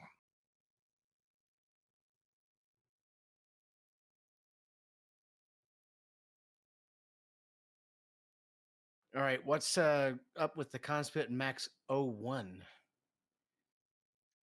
Yeah, we've talked about this one before, so it's got a couple hits here. One's from Overtake GG, and the other one is OC Racing. So, we said, I think maybe last week before last, Conspit now does have a U.S. distributor. So this is a fantastic looking wheel for 800.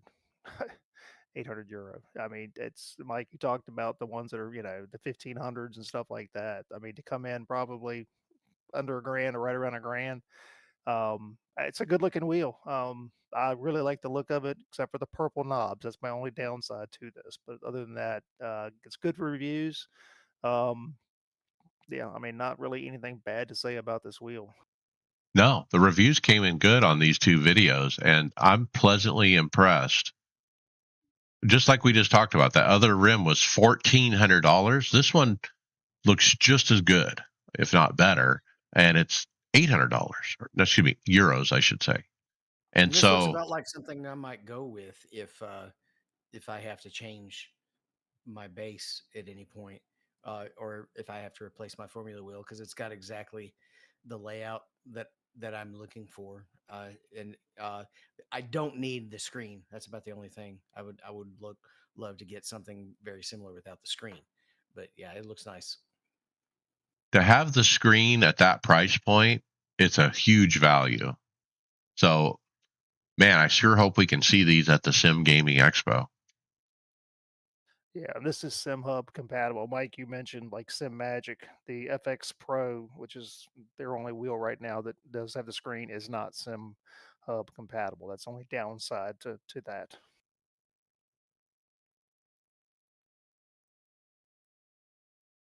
All right, Mike, this one is right up your alley. Is it still the goat?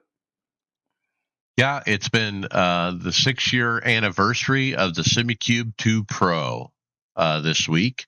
And so Dave Cam did a video. Is the SimiCube 2 Pro still the GOAT? The greatest of all time? And honestly, Dave came away, I think, saying, yeah, it's still valid. It's still relevant in today's market. It's still the go-to base a lot of people pick. Um, I feel like when you go to the SimiCube 2 Pro, you don't have in your head, oh, I need to get to a different base. That never comes up. Yeah, no, I mean like you said, 6 years. I think he owns one, and he's most of the stuff he does on the Acetec, I think the Invicta. But yeah, I mean, again, we just talked last week. They just released the new software, which gets all of their peripherals into one uh, one program, which is good. And yeah, I mean, Mike, like you said, it does what it's supposed to do, and that's what it does good. It does what it's supposed to do. Yeah, I'm not confident that the Fanatec is going to last forever. So You always have that nagging thing, David, that one day you'll sit down the race and the thing is going to fail, right? well, I'm a little nervous because I sat down like 3 weeks ago and all of my force feedback profiles on the base were gone. You had to recreate.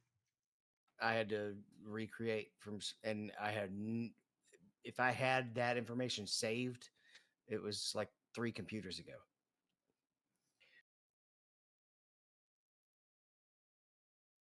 All right, we have a video talking about why braking in sim racing is unrealistic. I love this. James Davison, is that who it was? Baldwin. James Baldwin, right.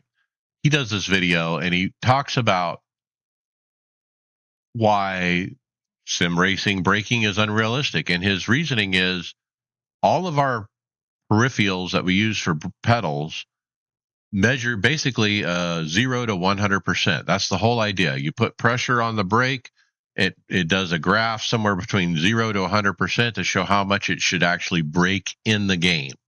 So he's saying in real life, it doesn't work that way. It's measured in a different way. It's measured in bars, is what he calls it. And bars is the amount of pressure. So imagine you get a big husky guy, that that's 250-pound power lifter, and he steps on the brake, he can create more pressure in that brake pedal because he's a power lifter than a short, scrawny guy can.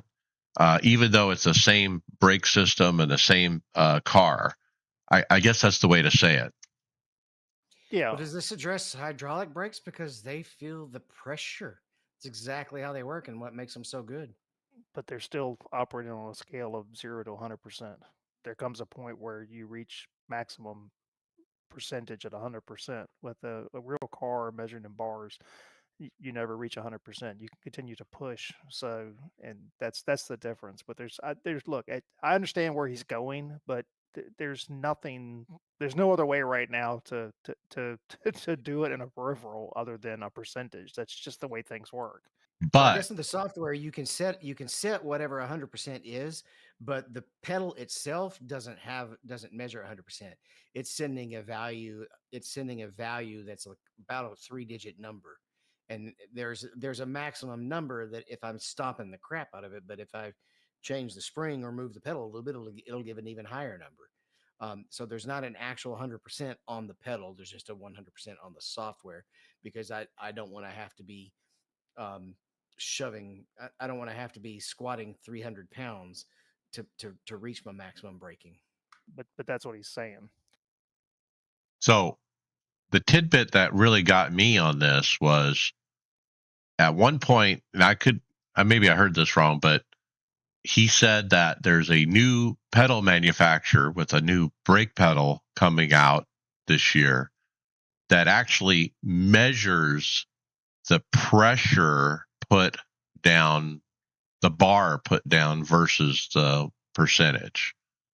Now, he didn't say which That one or anything, which manufacturer. I that presume he's doesn't make talking sense to about me Sim Magic or Moza. I don't know.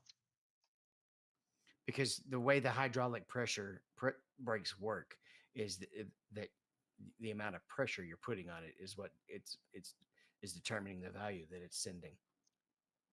I presume he's talking about the direct drive pedals that Moza and Sim Magic are having out. And I wonder if do they have this pressure as an API,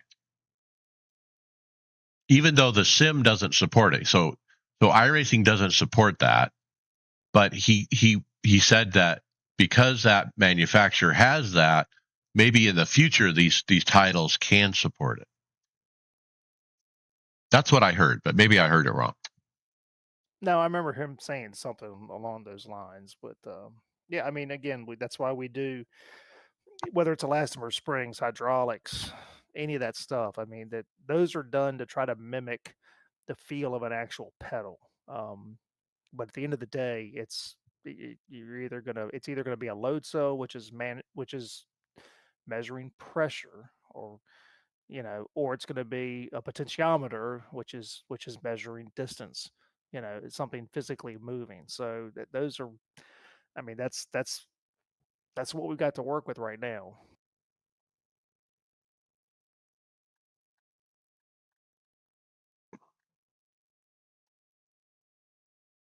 I think the fact that the hydraulic prick is directly affected by pressure makes it realistic. I mean, it feels like braking in a real car. So, um, now, granted, most real brakes are not fly by wire, right? It's actually mechanical. Do you know what I mean by? I see a confused look, Brad. Do you know what I mean by fly by wire? No, I understand what you mean by Okay. brake by wire, but I mean, in stock cars I've driven, you have two master cylinders, so it's still all fluid based, but it's still pressure, but But Yeah. there's not a computer in between. It's no. like it's 100% all by mechanical forces. Yeah. All All right. right. Well, what else we got here? We got a Sebelt P series Do we need to move P9 on for Evo time? 1. Now let's knock one out since we've already read the title. Yeah, it's just a quick hit here from Sabelt Sim Racing. This is the P Series Formula Cockpits, seats, and accessories.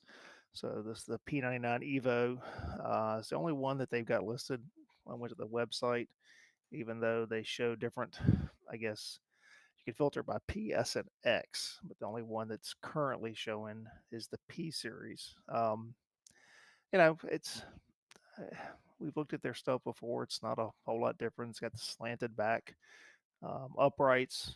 Um, it's it's a belt. You're paying quite a bit for that right there. Just a belt.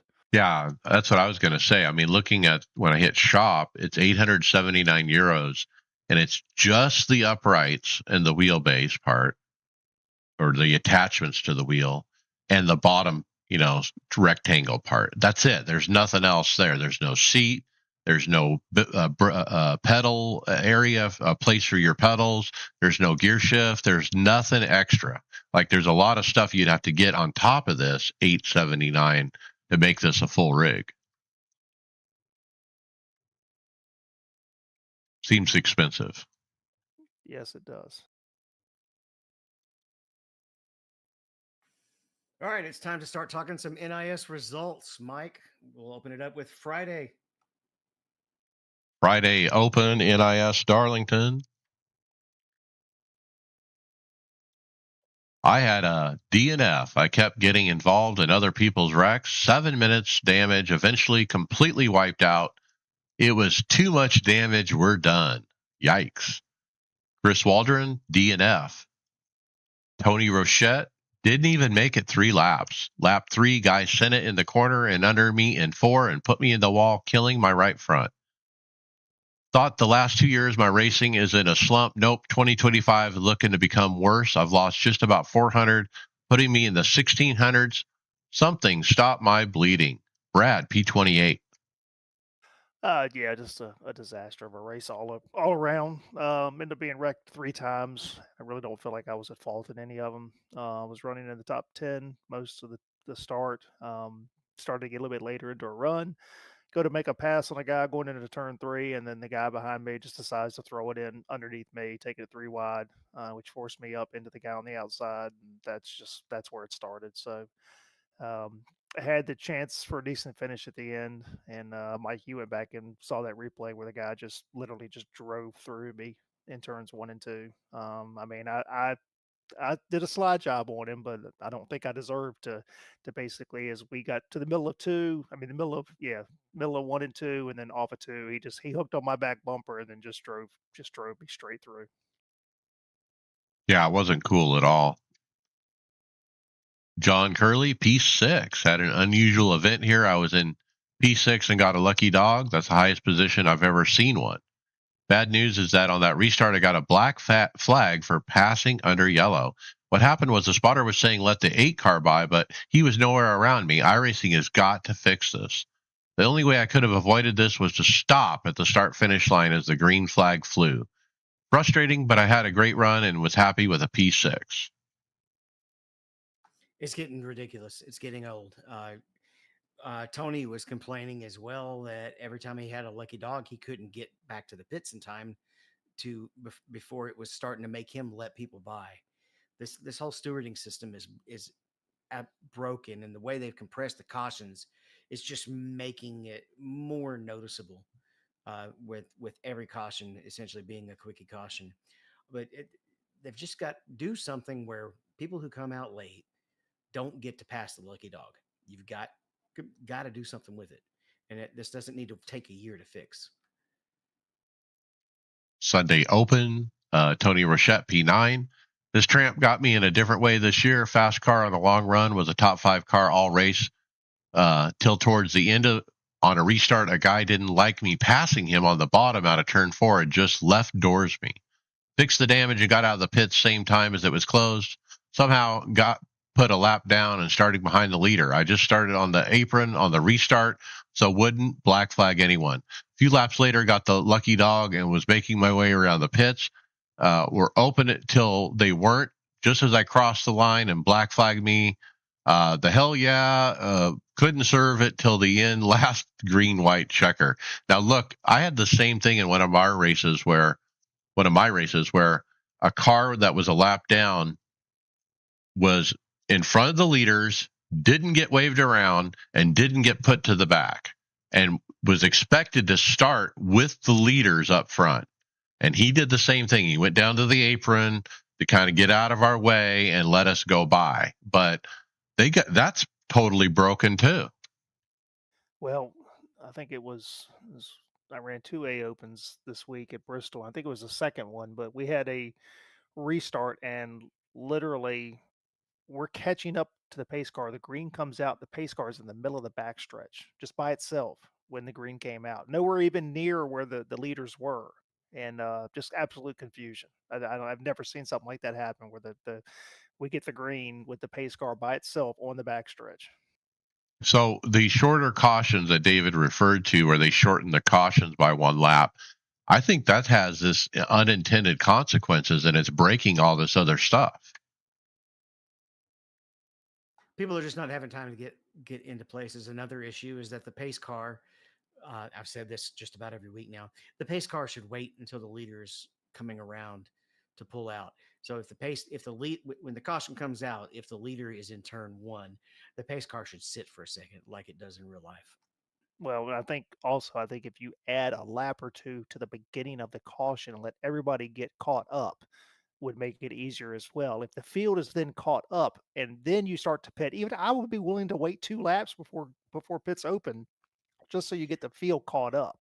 If the field gets caught up when the pace car waits on the leader, what hap- what happens is you're not even getting a single lap to catch up. Uh, you're having to race around the track under yellow, sometimes even have almost a green flag stop situation because that pace car is pulling out too soon. If it will wait on the leader, then you're going to have a lot more time, even in just that one lap, to get everybody lined up. I think that fix would be enough. So we don't have the entry, but Justin Pearson won his Darlington race Friday night. Yes, he did. Congratulations to him. Chris Waldron P9 after two rare DNFs. It was time to regroup and refocus. First half of the race, we fine tuned the car. In the second half, we started making moves. Late race caution with 10 laps to go found us in P19. We took two tires, lined up 14th, and pushed our way to a hard earned P9.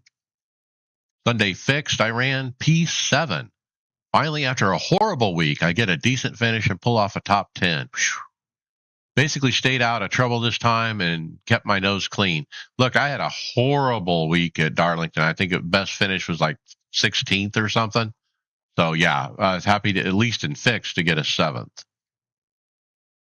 Wednesday Open Bristol DNF. I got involved in two early cautions with no damage really, and then I had a guy beating on my back door 4 times in 4 laps, and eventually I ran into the wall and he took me out from there and drove through me.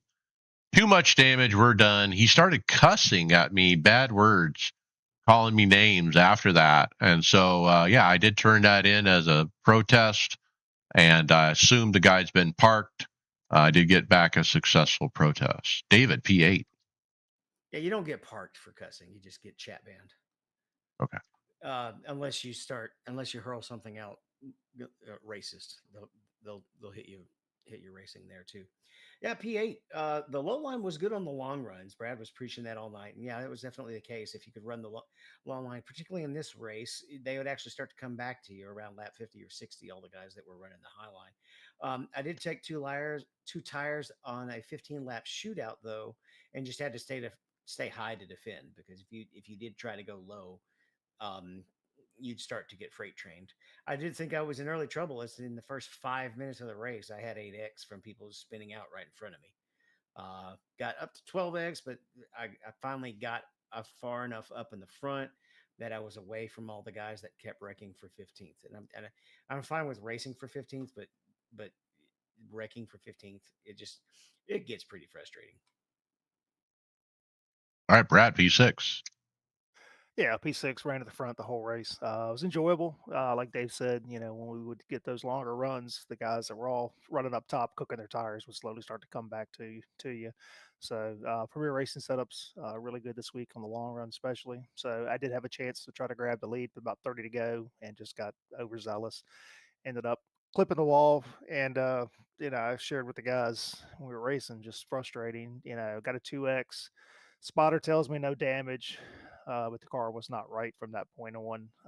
We ended up with a late pit stop. I took 2 tires. There was no damage to fix whatsoever, but the car was just didn't drive the same. So those like I said, restarted P2 with 2 tires, and the car was junk.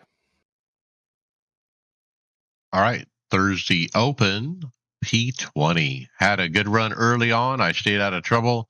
I worked my way from the back up to the front. I think I was one of the only cars moving through the field. But eventually, I got destroyed in 2 different cautions, 7 minutes damage.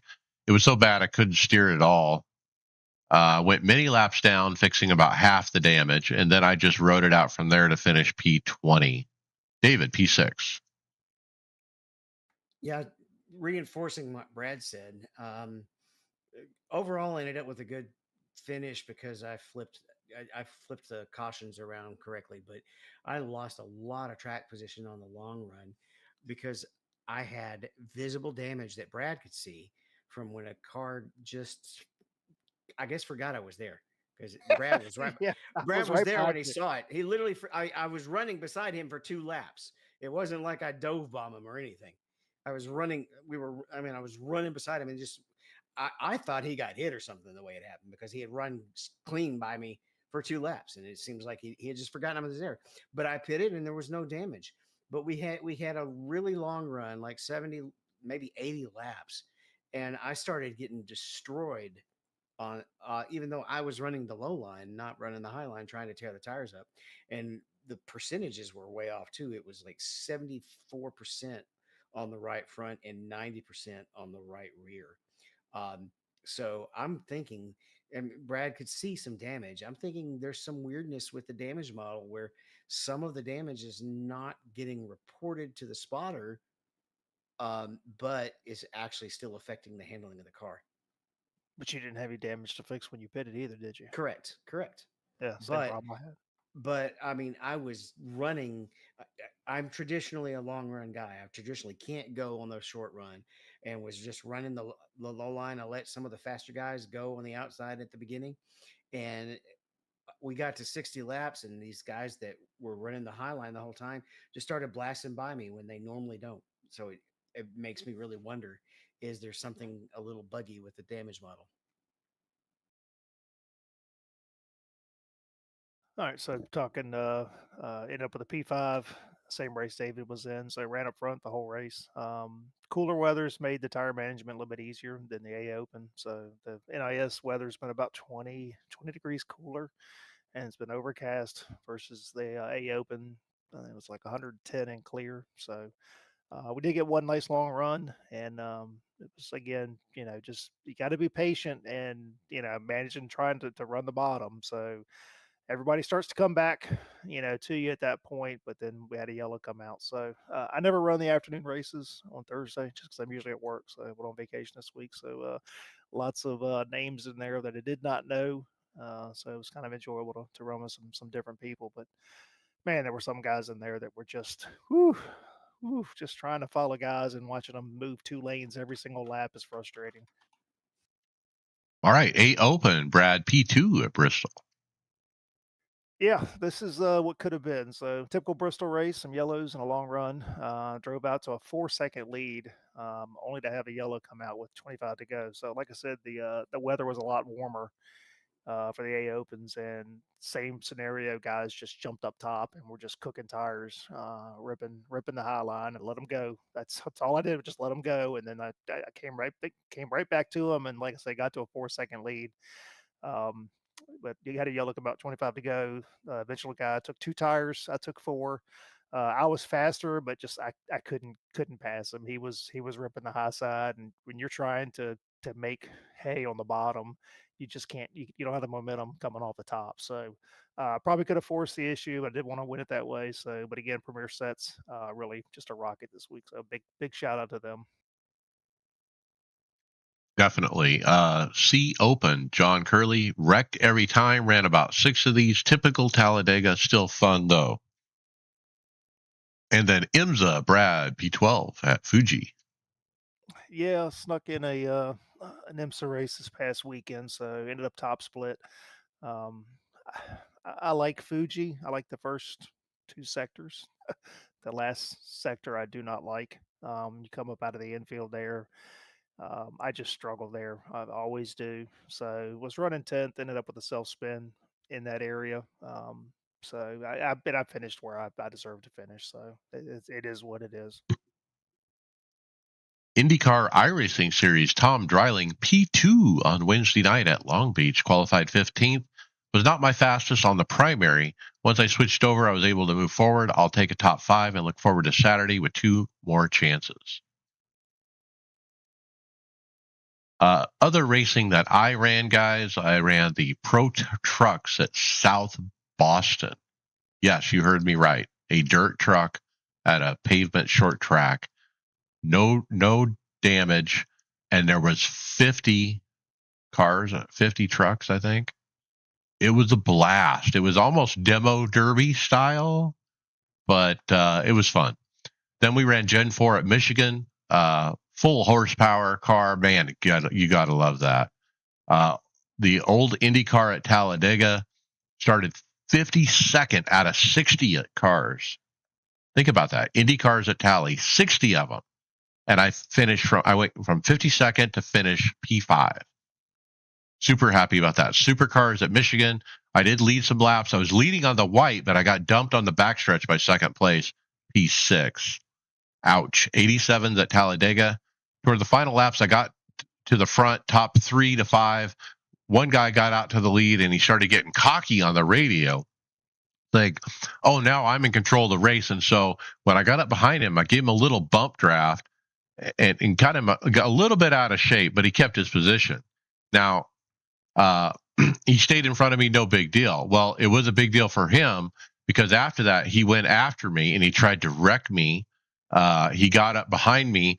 He made a violent attempt at wrecking me and actually missed and ended up wrecking himself and several others. I called him out over the radio for it, but ended up finishing P3. Did an AI race with adaptive AI for the first time at Bristol on the highest setting for adaptive AI. I started 20th out of 40. I got to the lead around lap 17. It was too easy. Eventually, these guys all piled up in a parking lot on lap 35, and I stopped there. I had lapped the field up to 9th place. So I want to say out loud, the adaptive AI doesn't work. It didn't work for me, at least at Bristol. Next, BMW at Winton, qualified 3rd out of 10, finished P3. Final thoughts, Brad Wren. Uh, yeah, so we got a off week next week for NIS.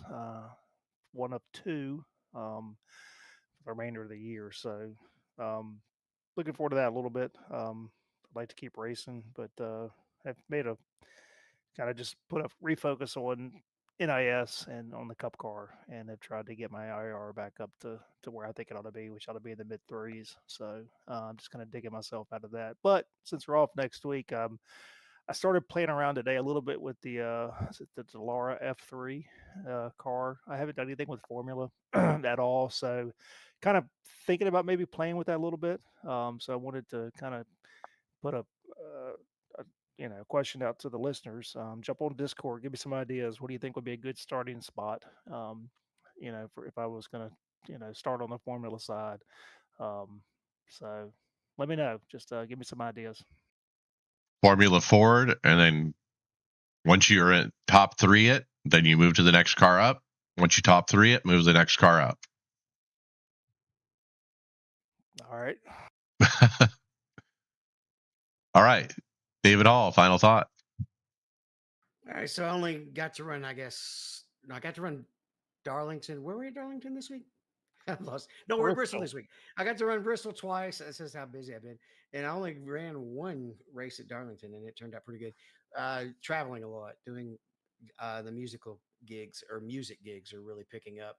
So I'm going right back out of town in the morning. So I've already run all the Bristols that I'm going to get. So I'm glad to have a couple of good finishes. And as many times as I've complained about the slide that I was on, I seem to be coming back a little bit because I'm back above 3,000.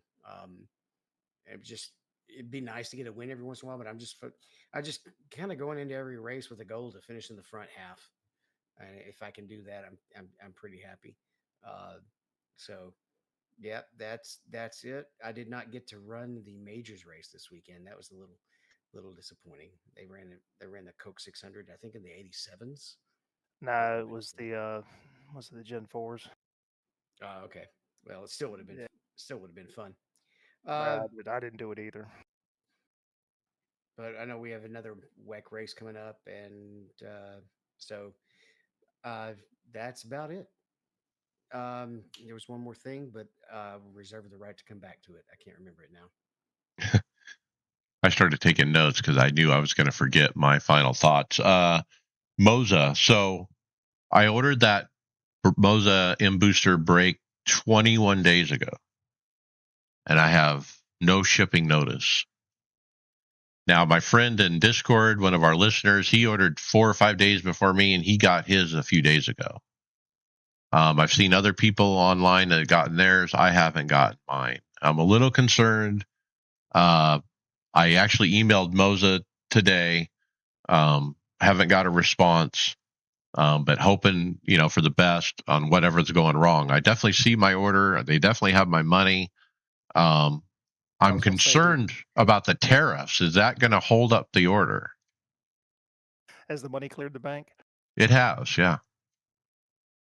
So, yeah, are they not shipping it because of the tariffs? Like, are they going to have to pay 125% of that $900 themselves to ship that to me because of the tariffs? I don't know what's going on. Now, at the end of the day, if they cancel my order and I get refunded because of the tariffs, or if they turn around and ask me to pay a big tariff, I'm not going to pay it. I'm going to get my money back, and I'll wait until the tariff stuff is over. I'm not in a big hurry. It's not. I have a break. I don't need the break. I'd like to have the break, but if it's going to cost me twice as much, I'm not going to do it. The next thing was my work schedule.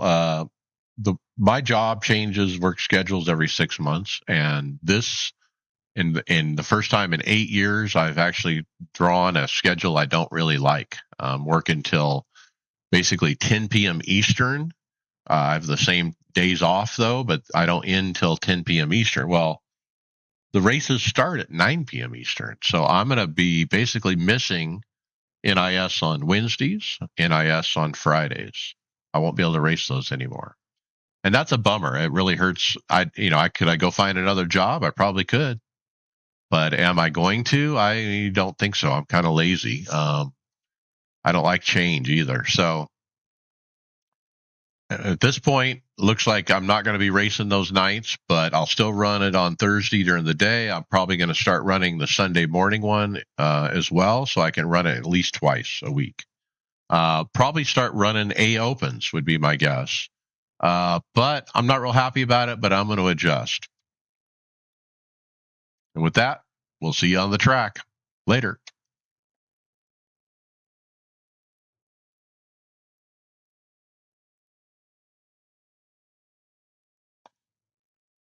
All right, the stream is stopped.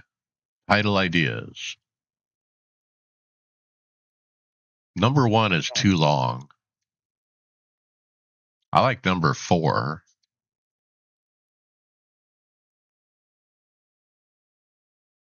Yeah, 4. I came up with 2 and 3, but 4 is good as well. It's the same idea. Yeah, Yeah. okay. 4 it is. Good show, guys. Yeah. I'm going to check on William, make sure he's okay. He may be work, so he's whatever he does, he has to do either emergency response or something with the county he's at. So like last week when they were having all those storms come through Georgia, he was having to deal with all of that. So All right, guys, I'm going to get my dinner. yep. Later. Later, See guys. y'all. Dave, have a good trip. Be safe. Will do.